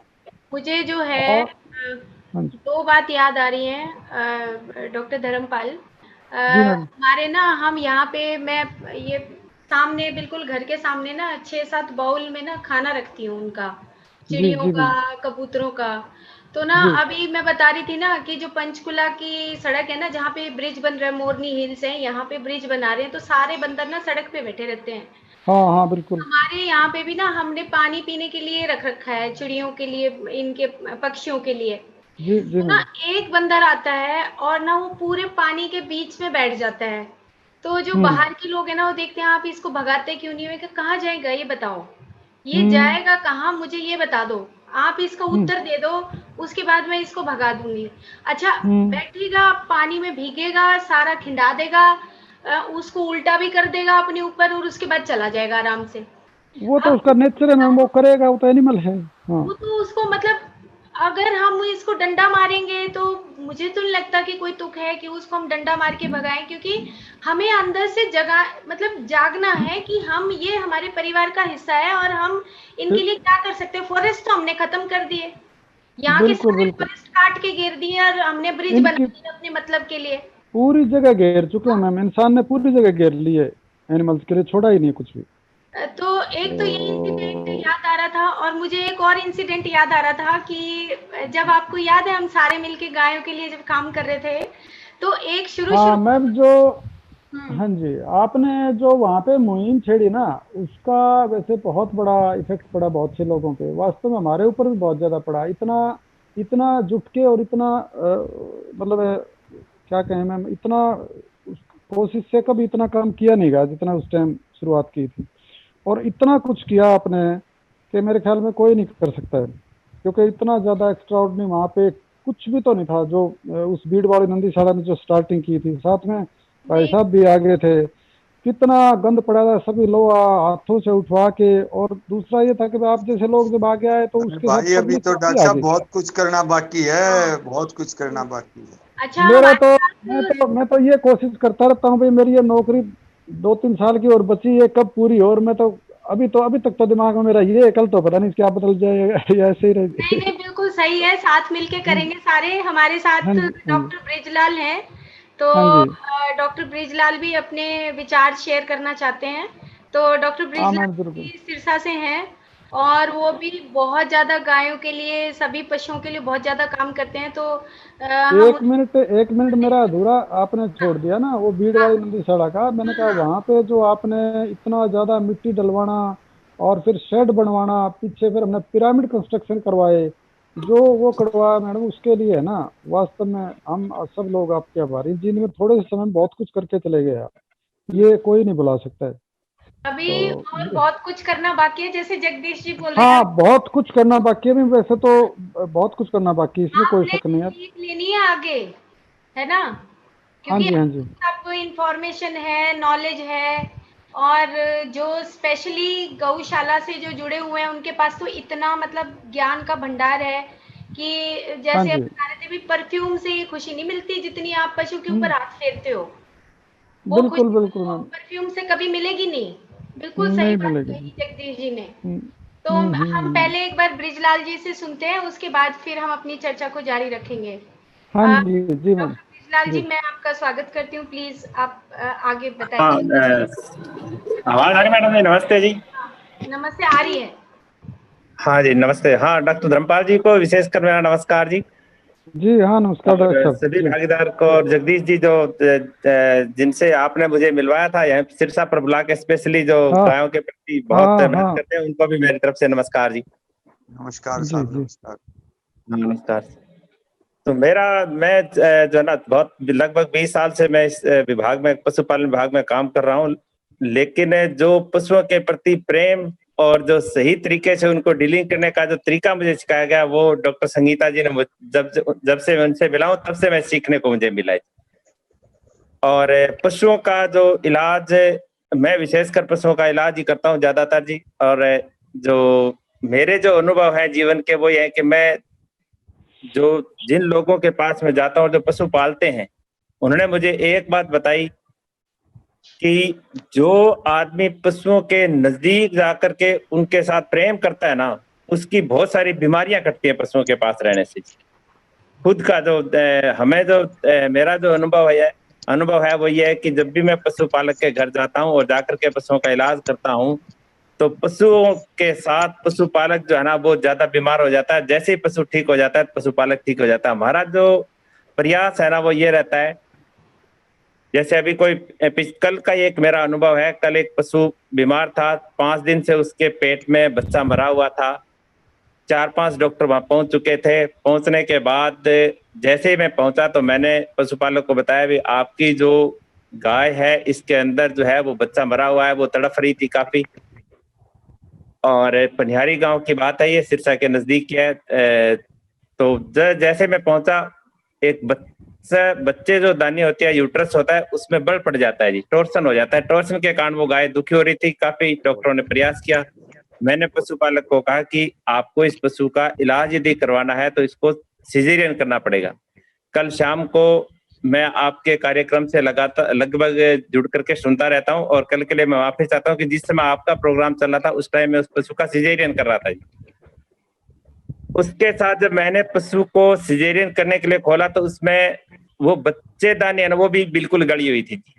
मेरे जीवन का पहला अनुभव था कि वो जो बच्चेदानी थी, उसमें नेक्रोसिस हो चुका था। उसका कारण सबसे बड़ा यह था कि बच्चेदानी के अंदर जब यूट्रस के अंदर टॉर्सन होता है, तो टॉर्सन के बाद उसकी ब्लड सप्लाई बंद हो जाती है। ब्लड सप्लाई जैसे ही बंद होती है, तो बच्चेदानी है वो बिल्कुल गल जाती है जी। गलने के बाद जब हम यदि ऑपरेशन करके मैंने बच्चा निकाल दिया, मैंने पशुपालक से राय ली कि यदि इसकी मैं बच्चादानी निकालता हूं तो ही पशु आपका बच पाएगा। तो पशुपालक ने मुझे कहा कि डॉक्टर साहब, यदि इसकी बच्चादानी निकालने से पशु बचता है तो आप इसकी बच्चेदानी निकाल दो।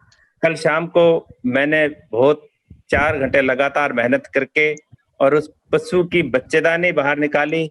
उसके बाद आज अभी मैं सुबह इस प्रोग्राम में शामिल होने से पहले उस पशुपालक के पास जाकर के उस पशु को देखें, वो पशु बिल्कुल स्वस्थ है। ये मेरे लिए बहुत खुशी की बात है। तो वेरी गुड, वेरी गुड। हाँ जी, मैं तो बीच इस तरह बीच से में टपकता ये, रहूंगा। आपने जो हाँ कार्य किया है, इस हाँ कार्य की जगदीश, हिंदुस्तान में कदर इतनी नहीं है जितनी अमेरिका में है। नहीं ये तो आपको जगदीश जी आपका आप, परिचित अगर यूएस में रहता है, तो यूएस की सोसाइटी में वेटरनरी डॉक्टर की सबसे ज्यादा कदर है, क्योंकि वो मूक प्राणियों का काम करता है। हमारे को एक वहां गए हुए आदमी ने बताया था।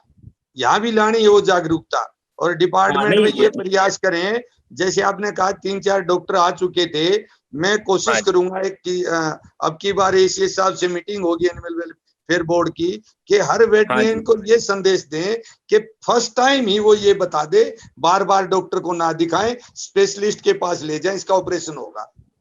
इस तरह की जागृति लाना हमारे समाज में जरूरी है। हमें जरूरी है। अब वो जो जागृति पशुपालकों में तो जगदीश जी काफी है। यहाँ पशुपालक जो है ना, जैसे हम जाते हैं तो पशुपालक अपनी जो पशु की कीमत जितनी नहीं होती, उससे ज्यादा वो कीमत पशु के इलाज पर खर्च करने के लिए तैयार रहता है जी। अभी की बात तो नहीं है, वो कम से कम 8 और 10 साल पुरानी बात है। मेरे पास एक पशुपालक आया, मैंने उसकी जो डॉग था उसकी किडनी फेल हो गई थी, रीनल फेलियर का केस था जी। तो रीनल फेलियर का केस था, तो मैंने उसको ये कहा कि आपका जो डॉग है उसको हम सिर्फ इसके जीवन को बढ़ा सकते हैं, हम इसको बचा नहीं सकते, क्योंकि किडनी का ट्रांसप्लांटेशन डॉग में नहीं होता अभी तक और हमारे पास ऐसी सुविधाएं नहीं है। तो मैंने सिर्फ उसको ये बताया कि इसका हम सिर्फ डायलिसिस कर सकते हैं, हीमोडायलिसिस से आपके डॉग की लाइफ को बढ़ाया जा सकता है, लेकिन आपका खर्चा बहुत हो जाएगा।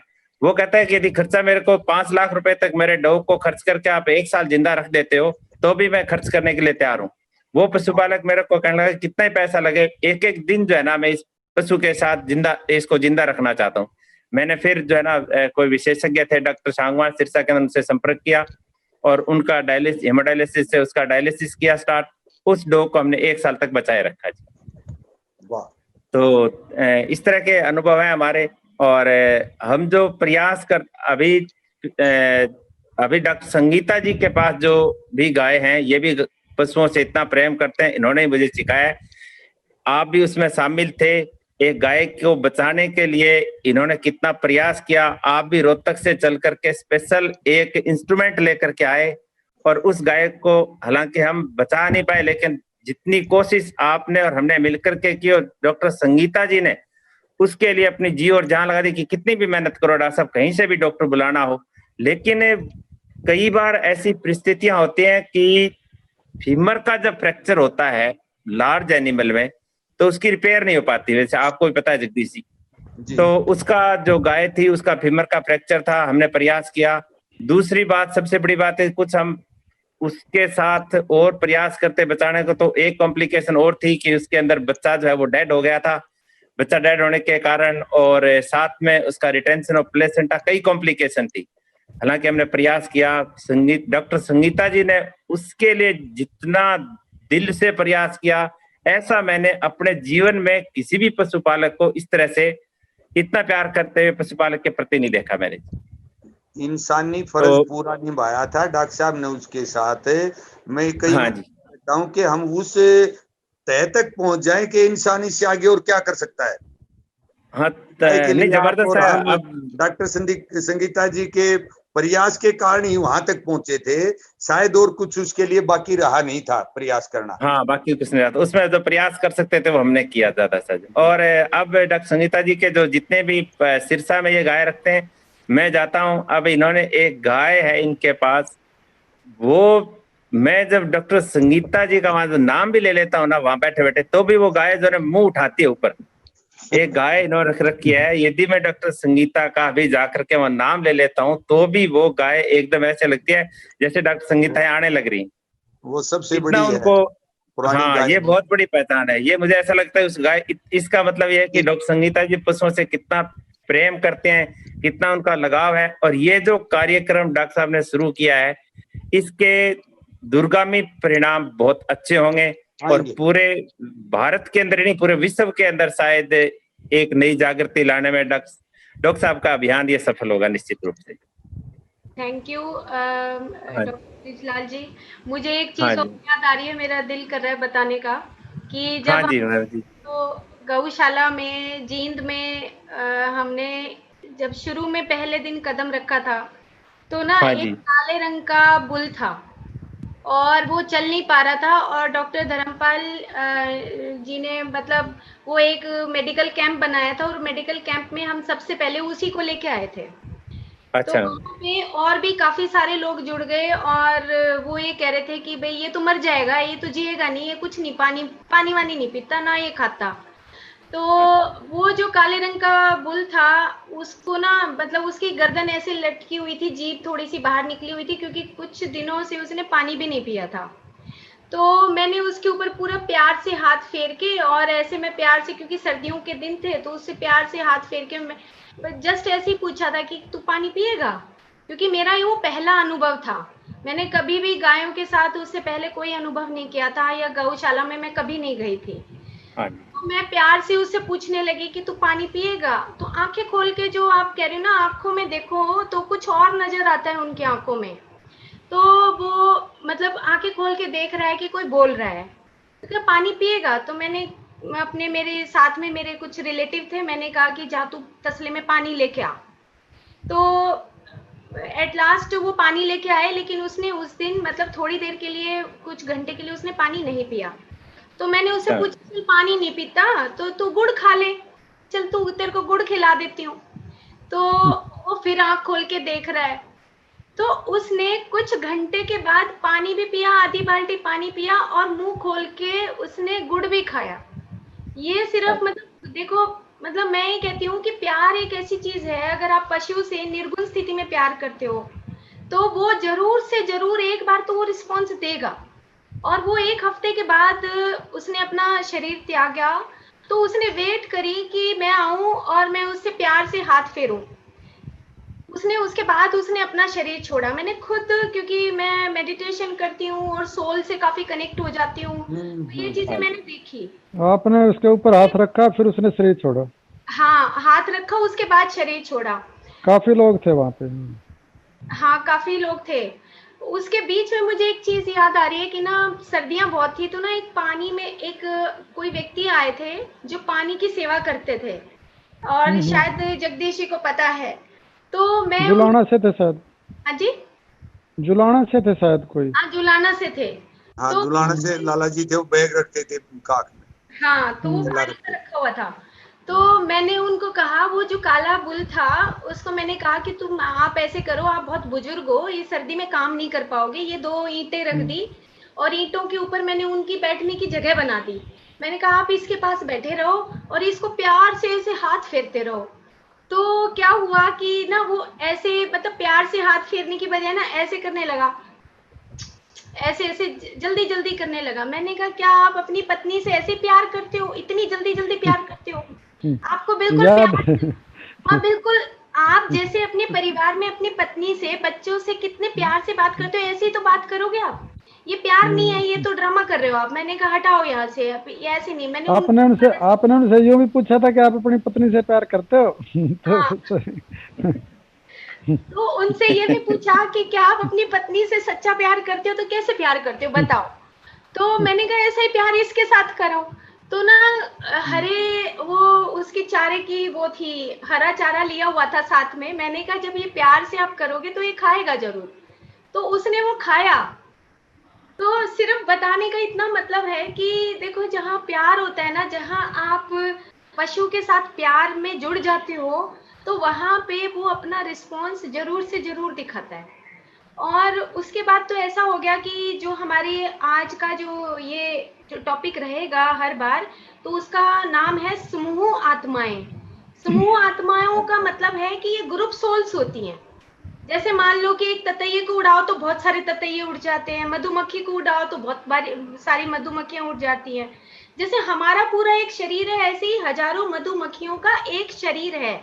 एक मधुमक्खी मरेगी तो उसके साथ ये सारी मर जाएंगी, या सारी ही दुखी होंगी। एक उंगली काटेंगे ना, तो हमें जैसे पूरे शरीर में दर्द होता है, जैसे हम एक मधुमक्खी को मारेंगे तो सारी मधुमक्खियों को दर्द होता है। ये हमने समूह आत्माएं इसलिए इसका नाम रखा। इसी तरह जब एक वहां पे कोई गाय बीमार है और किसी बुल ने उसको सींग मार दिया, उसके जख्म हो गया, तो उसके चारों तरफ जितनी भी गायें हों, उन सबको दर्द होता है। जैसे मुझे वहीं की बात याद आ रही है कि हम एक जिंदा गाय को, मतलब 5-6 गाय मरी हुई थी जो उनको लेके जा रहे थे, तो एक जिंदा गाय भी थी उसमें। आप देखो कि कितना बड़ा सदमा लगेगा अगर हमें किसी जिंदा गाय को जाके वहां पे काट दे। तो ये तो अच्छी बात नहीं है। क्यों? क्योंकि वो, ये गाय भी, बैल भी, नंदी भी, काले बुल हो चाहे सफेद बुल हो, पता नहीं, ये मेरी समझ से तो बाहर है। क्योंकि हम ये कहें होस्टन फ्रीजन है, नफरत करने लगते हैं। होस्टन फ्रीजन नहीं, नहीं, अच्छी गाय नहीं है, ये तो कैंसर पैदा करती है। कौन लाया होस्टन फ्रीजन? आसमान से उतरी थी क्या वो कहीं से? आसमान से तो नहीं उतरी, हमारे जैसे लोगों ने ही उसको होस्टन फ्रीजन बना दिया। या आसमान से तो नहीं आई ना वो, फिर हम उनको क्यों गंदा बोलते हैं? हमारे मुंह में तो ये जबान नहीं होनी चाहिए। इतना भेदभाव कैसे कि एक आदमी कहीं और स्टेट का है, एक आदमी किसी और स्टेट का है, और एक आदमी किसी और जाति का है, कोई आदमी है, कोई महिला है, तो हम नफरत करेंगे क्या? होस्टन फ्रीजन को लेके हम इतना नेगेटिव हो जाते हैं। कहाँ से आई वो बेचारी? आई कहाँ से? पहले तो इंसान को यही सोचना चाहिए। नहीं, उससे कैंसर पैदा होता है, हम तो उसको नहीं रखेंगे। ये जो सोच हमारे यहाँ पे जो डेवलप हुई है, इस सोच को हटाना है। होस्टन फ्रीजन है या काले बुल है, कहाँ से आए? हमारी वजह से तो हमने ही अपनी समझदारी खोई है। अगर हम समझदार हो जाएं और हमारा समाज जागरूक हो जाए तो कहाँ से ये चीजें होंगी? बिल्कुल नहीं होंगी। जैसे अभी मैंने एक पॉइंट लिखा था कि जब जगदीश जी बता रहे थे कि भी ट्रैक्टर आ गए, फिर ट्रैक्टर आ गए, ट्रैक्टर से गोबर तो नहीं आया। ट्रैक्टर गोबर करेगा क्या? ऑर्गेनिक खाद कहाँ से लाएंगे? हमें तो नंदी भी चाहिए, गाय भी चाहिए, भैंस भी चाहिए, सब चीजें चाहिए। गोबर हमें ऑर्गेनिक खाद तो चाहिए ना। सिंथेटिक खाद से कब तक गुजारा चलेगा? ट्रैक्टर गोबर थोड़ा करते हैं। ट्रैक्टर तो चला सकते हैं, लेकिन हमें ऑर्गेनिक खाद कहाँ से आएगा? ये तो कोई सोच ही नहीं रहा। इस चीज की भी तो जरूरत है। अब हमारा जो केचुआ खाद है, कितना केचुआ खाद बना लेंगे? अगर हम एक पूरी रेस को खत्म कर रहे हैं, गाय को खत्म कर दिया, बैल को खत्म कर दिया, नंदी को खत्म कर दिया, मिक्स ब्रीड बनानी शुरू कर दी, तो ट्रायल कौन करता है? इंसान ही तो ट्रायल कर रहे हैं। क्योंकि इंसान को यही नहीं पता कि ये ट्रायल नहीं है, ये हमारे परिवार का हिस्सा है। यहाँ पे ट्रायल नहीं चलेगा कि इंजेक्शन लगाओ और दूध निकाल दो। कितना मतलब सिंपल, मतलब हम कितना मतलब सेल्फिश हैं कि हम सिर्फ एक इंजेक्शन लगा के एक बार बच्चा पैदा किया, नहीं भाई अगले साल तो नए दूध होनी चाहिए। क्यों होनी चाहिए? उसकी गाय की हिम्मत ही नहीं है पैदा करने की बच्चा। क्यों मैं होनी आपकी ये चीज समझ सकता हूँ, आपकी गाय के लिए है ये, आप अनुभव करिए, आपकी गाय के लिए। आप देखो जितनी भी गौशाला में है, मतलब गौशाला में हर साल हमें नया, और फिर क्या चाहिए? साथ में बछिया चाहिए।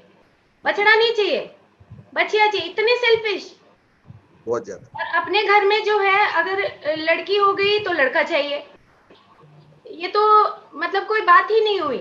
तो ये समाज को हमारा जो जगाने के लिए, जागरूकता के लिए जो हमने ये शुरू किया है, आज बहुत अच्छा हमारा डिस्कशन हुआ। कुछ चीजें और मैंने लिखी थी जब आप सब डिस्कस कर रहे थे, तो उसमें एक चीज और मैं बताऊंगी। एक बार मैं कश्यप संहिता पढ़ रही थी, अभी जब मैं रिसर्च में थी आज से 5 साल पहले, तो एक कश्यप संहिता पढ़ा। तो कश्यप संहिता में लिखा था, जैसे आपने बताया कि पीपल का पेड़ और बड़ का पेड़ होता है, तो कश्यप संहिता में लिखा कि भाई कोई गांव बसता है ना, तो गांव बसन से पहले हमने पीपल का पेड़ और बड़ का पेड़ लगाना चाहिए। या गांव वहां बसता है जहाँ पीपल का और बड़ का पेड़ हो। पीपल का और बड़ का पेड़ जहाँ से हम उस गांव के अंदर एंटर करते हैं, वहां पे ऋषि मुनि पहले बैठा करते हैं। अब भाई कोई संत महात्मा उस बड़ के पेड़ के नीचे बैठा करते हैं, वहीं पे रोटी लाया करते हैं और वहीं पे वो खाया करता।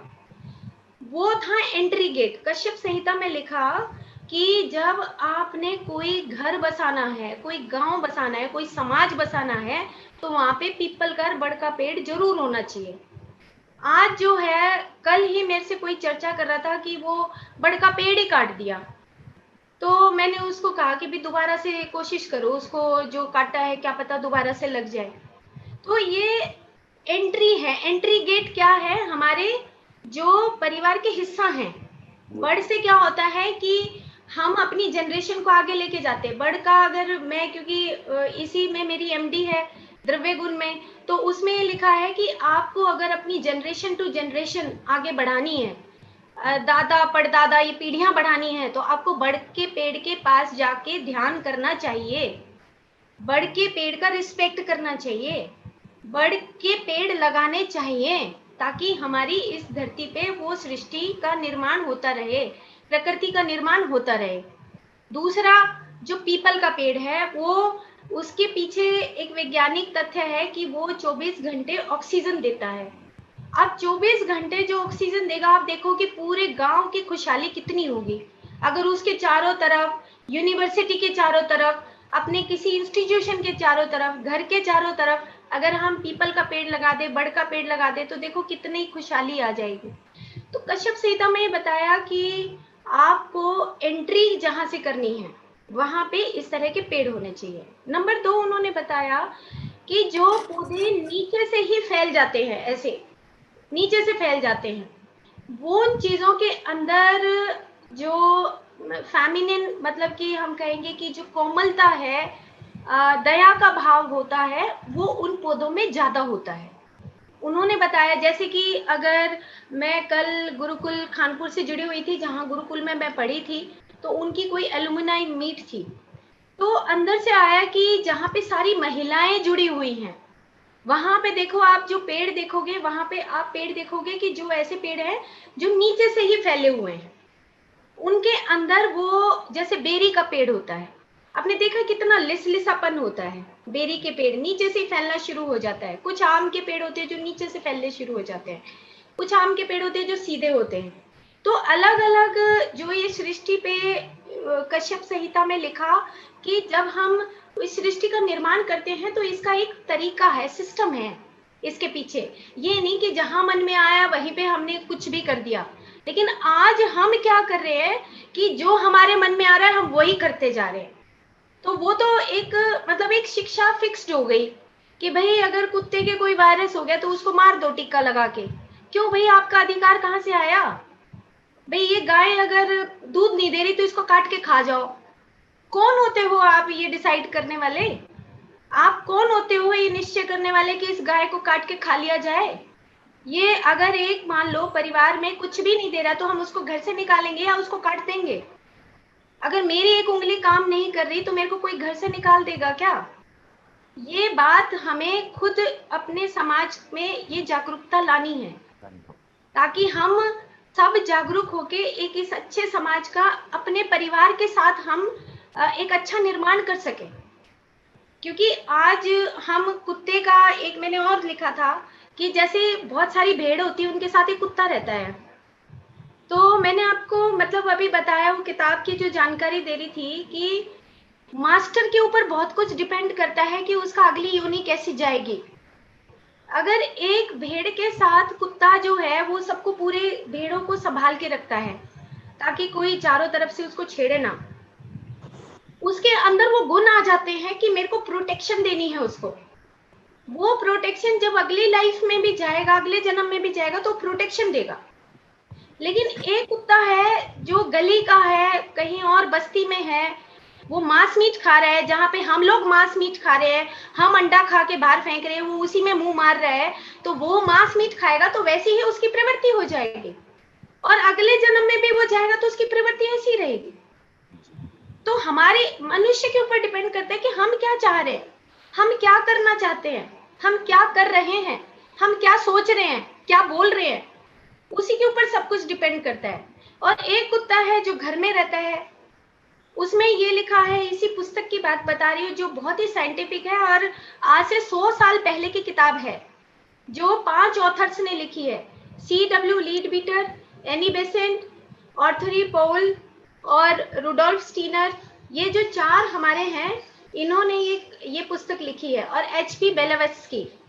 इन 5 ने 100 साल पहले ये पुस्तक लिखी और बताया कि कैसे हम उस पशु योनि से जब मनुष्य योनि में जाते हैं तो हमारा अधिकार या हम जो मास्टर है हम दूसरों को कैसे संवारे, ये हमारी जिम्मेवारी बनती है।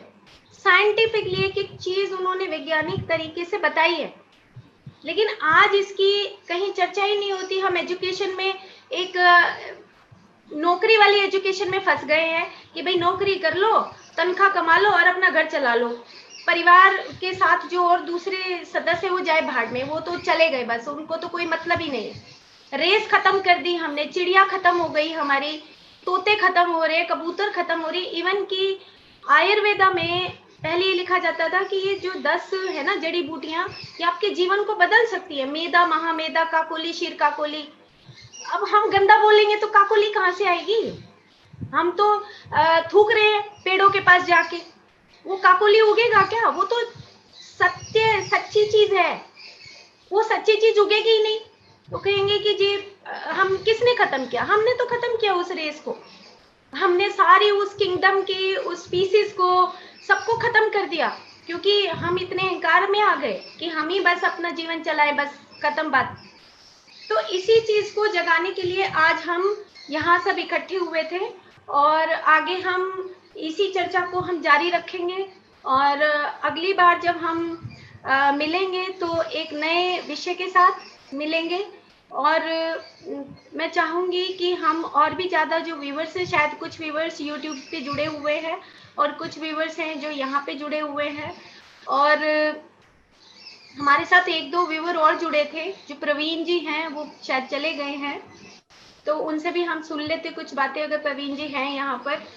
तो इस तरीके से हमें अपनी चर्चा को अपने इस फिक्स्ड अप रहना है कि हम गायों के लिए, पशुओं के लिए, पक्षियों के लिए हम इस समाज को कैसे जागरूक कर सकते हैं, कैसे सेंसिटिव बना सकते हैं, और कैसे हम सच में प्यार कर सकते हैं। वैसे किताब में लिख दो love, we love you, animals love you, animals love you से एनिमल लव यू हो जाएगा? नहीं होगा।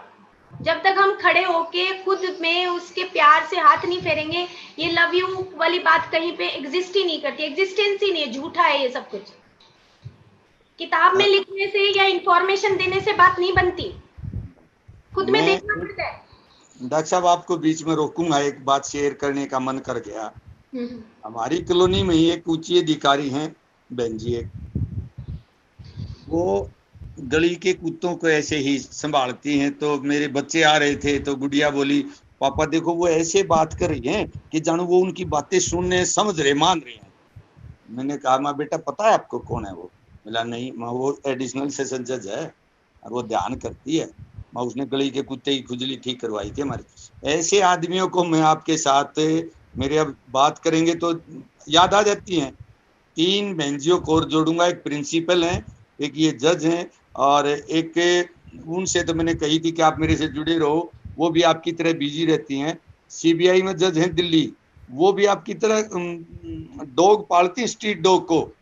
उनका एक डॉग बीमार हो गया था, मेरी पता नहीं परमात्मा कहाँ कहाँ बात पहुंचा देता है, तो उन्होंने बुलाया था एक बारी।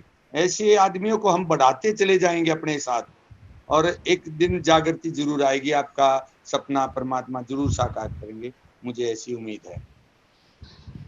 हाँ जी, थैंक यू। अशोक जी कुछ हाँ और जी। बताएंगे आप? कुछ और बताइए, कुछ आपके मन के अंदर आ रहा है तो।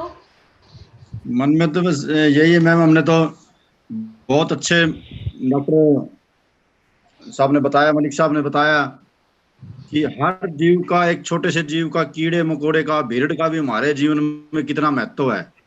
लेकिन हम जो है ना, आज इतने वही फिर बात आ रही कि स्वार्थी हो गई है, किसी जीव के प्रति दया तो है ही नहीं। गुरबाणी में भी आया बलिहारी कुदरत वस्या, क्योंकि जैसे बड़ की बात बताई आपने कि एक परमात्मा का वास भी कुदरत के अंदर है। यदि कुदरत की हम देख रेख नहीं करेंगे, संभाल नहीं करेंगे, तो हम कहाँ की सेवा भावना नहीं है, भक्ति भावना नहीं है, तो कुछ भी नहीं है। जबकि हमने कुदरत को ही एक बैलेंस बना के रखना है कुदरत के साथ हमने। तो इस प्रकार से जो आज ये चर्चा का विषय चला है, बहुत ही सुनकर और देखकर बहुत अच्छा लगा। ताकि जीवन में, मैं तो खुद जो नया गांव में गौशाला है, रोज शाम को वहां जाते हैं भाई, खोरों में भी तूड़ी पड़ी रहे ना, जी पैदा हो जाए अंदर, छोटे छोटे कीड़े पैदा हो जाए हैं, तूड़ी वो साफ करनी, जाके अपने हाथ से करवाना, और कई बीमार गाय बैठी रहे। बोलो यदि वो जीव साफ नहीं होंगे तो वो बीमार होएंगी। और जो लेबर वाले होते हैं वो तो बाहर के हैं, एमपी वाले यहाँ लगा रखे हैं, वो क्या बेचारे क्या क्या करेंगे। हमने खुद अपने हाथों से जाके करनी चाहिए सेवा, असल सेवा तो वो है जी। बहुत बिल्कुल, बढ़िया लगा। थैंक यू अशोक जी। प्रीति जी, प्रीति आप सुन रहे हो हमारी आवाज?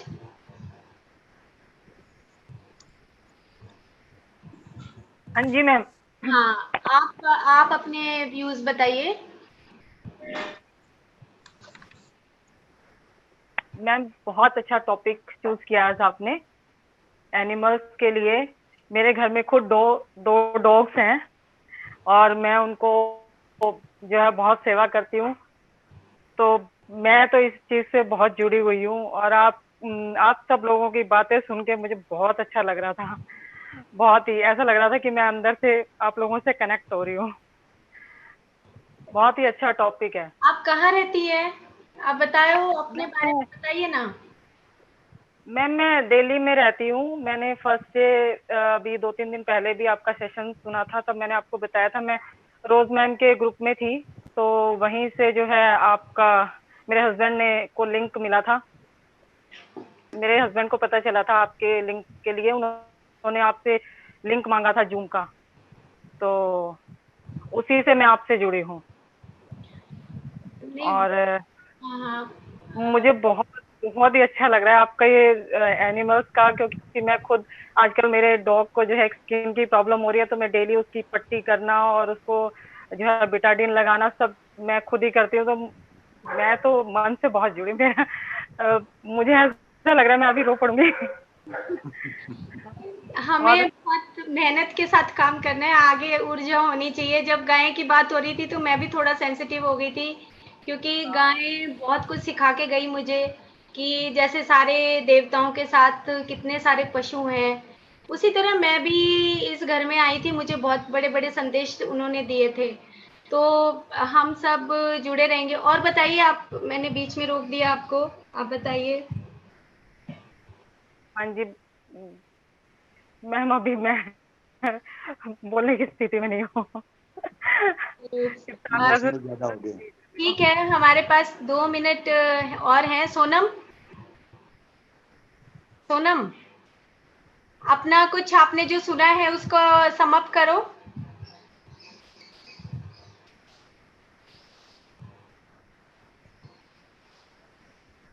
सोनम सुन रही हो? नहीं। सुमित, जी मैम। हाँ तुम समाप्त करो जरा, आप जो भी सुना है उसको, उसके कुछ पॉइंट्स बता के आप समाप्त करिए। Okay ma'am, just a second.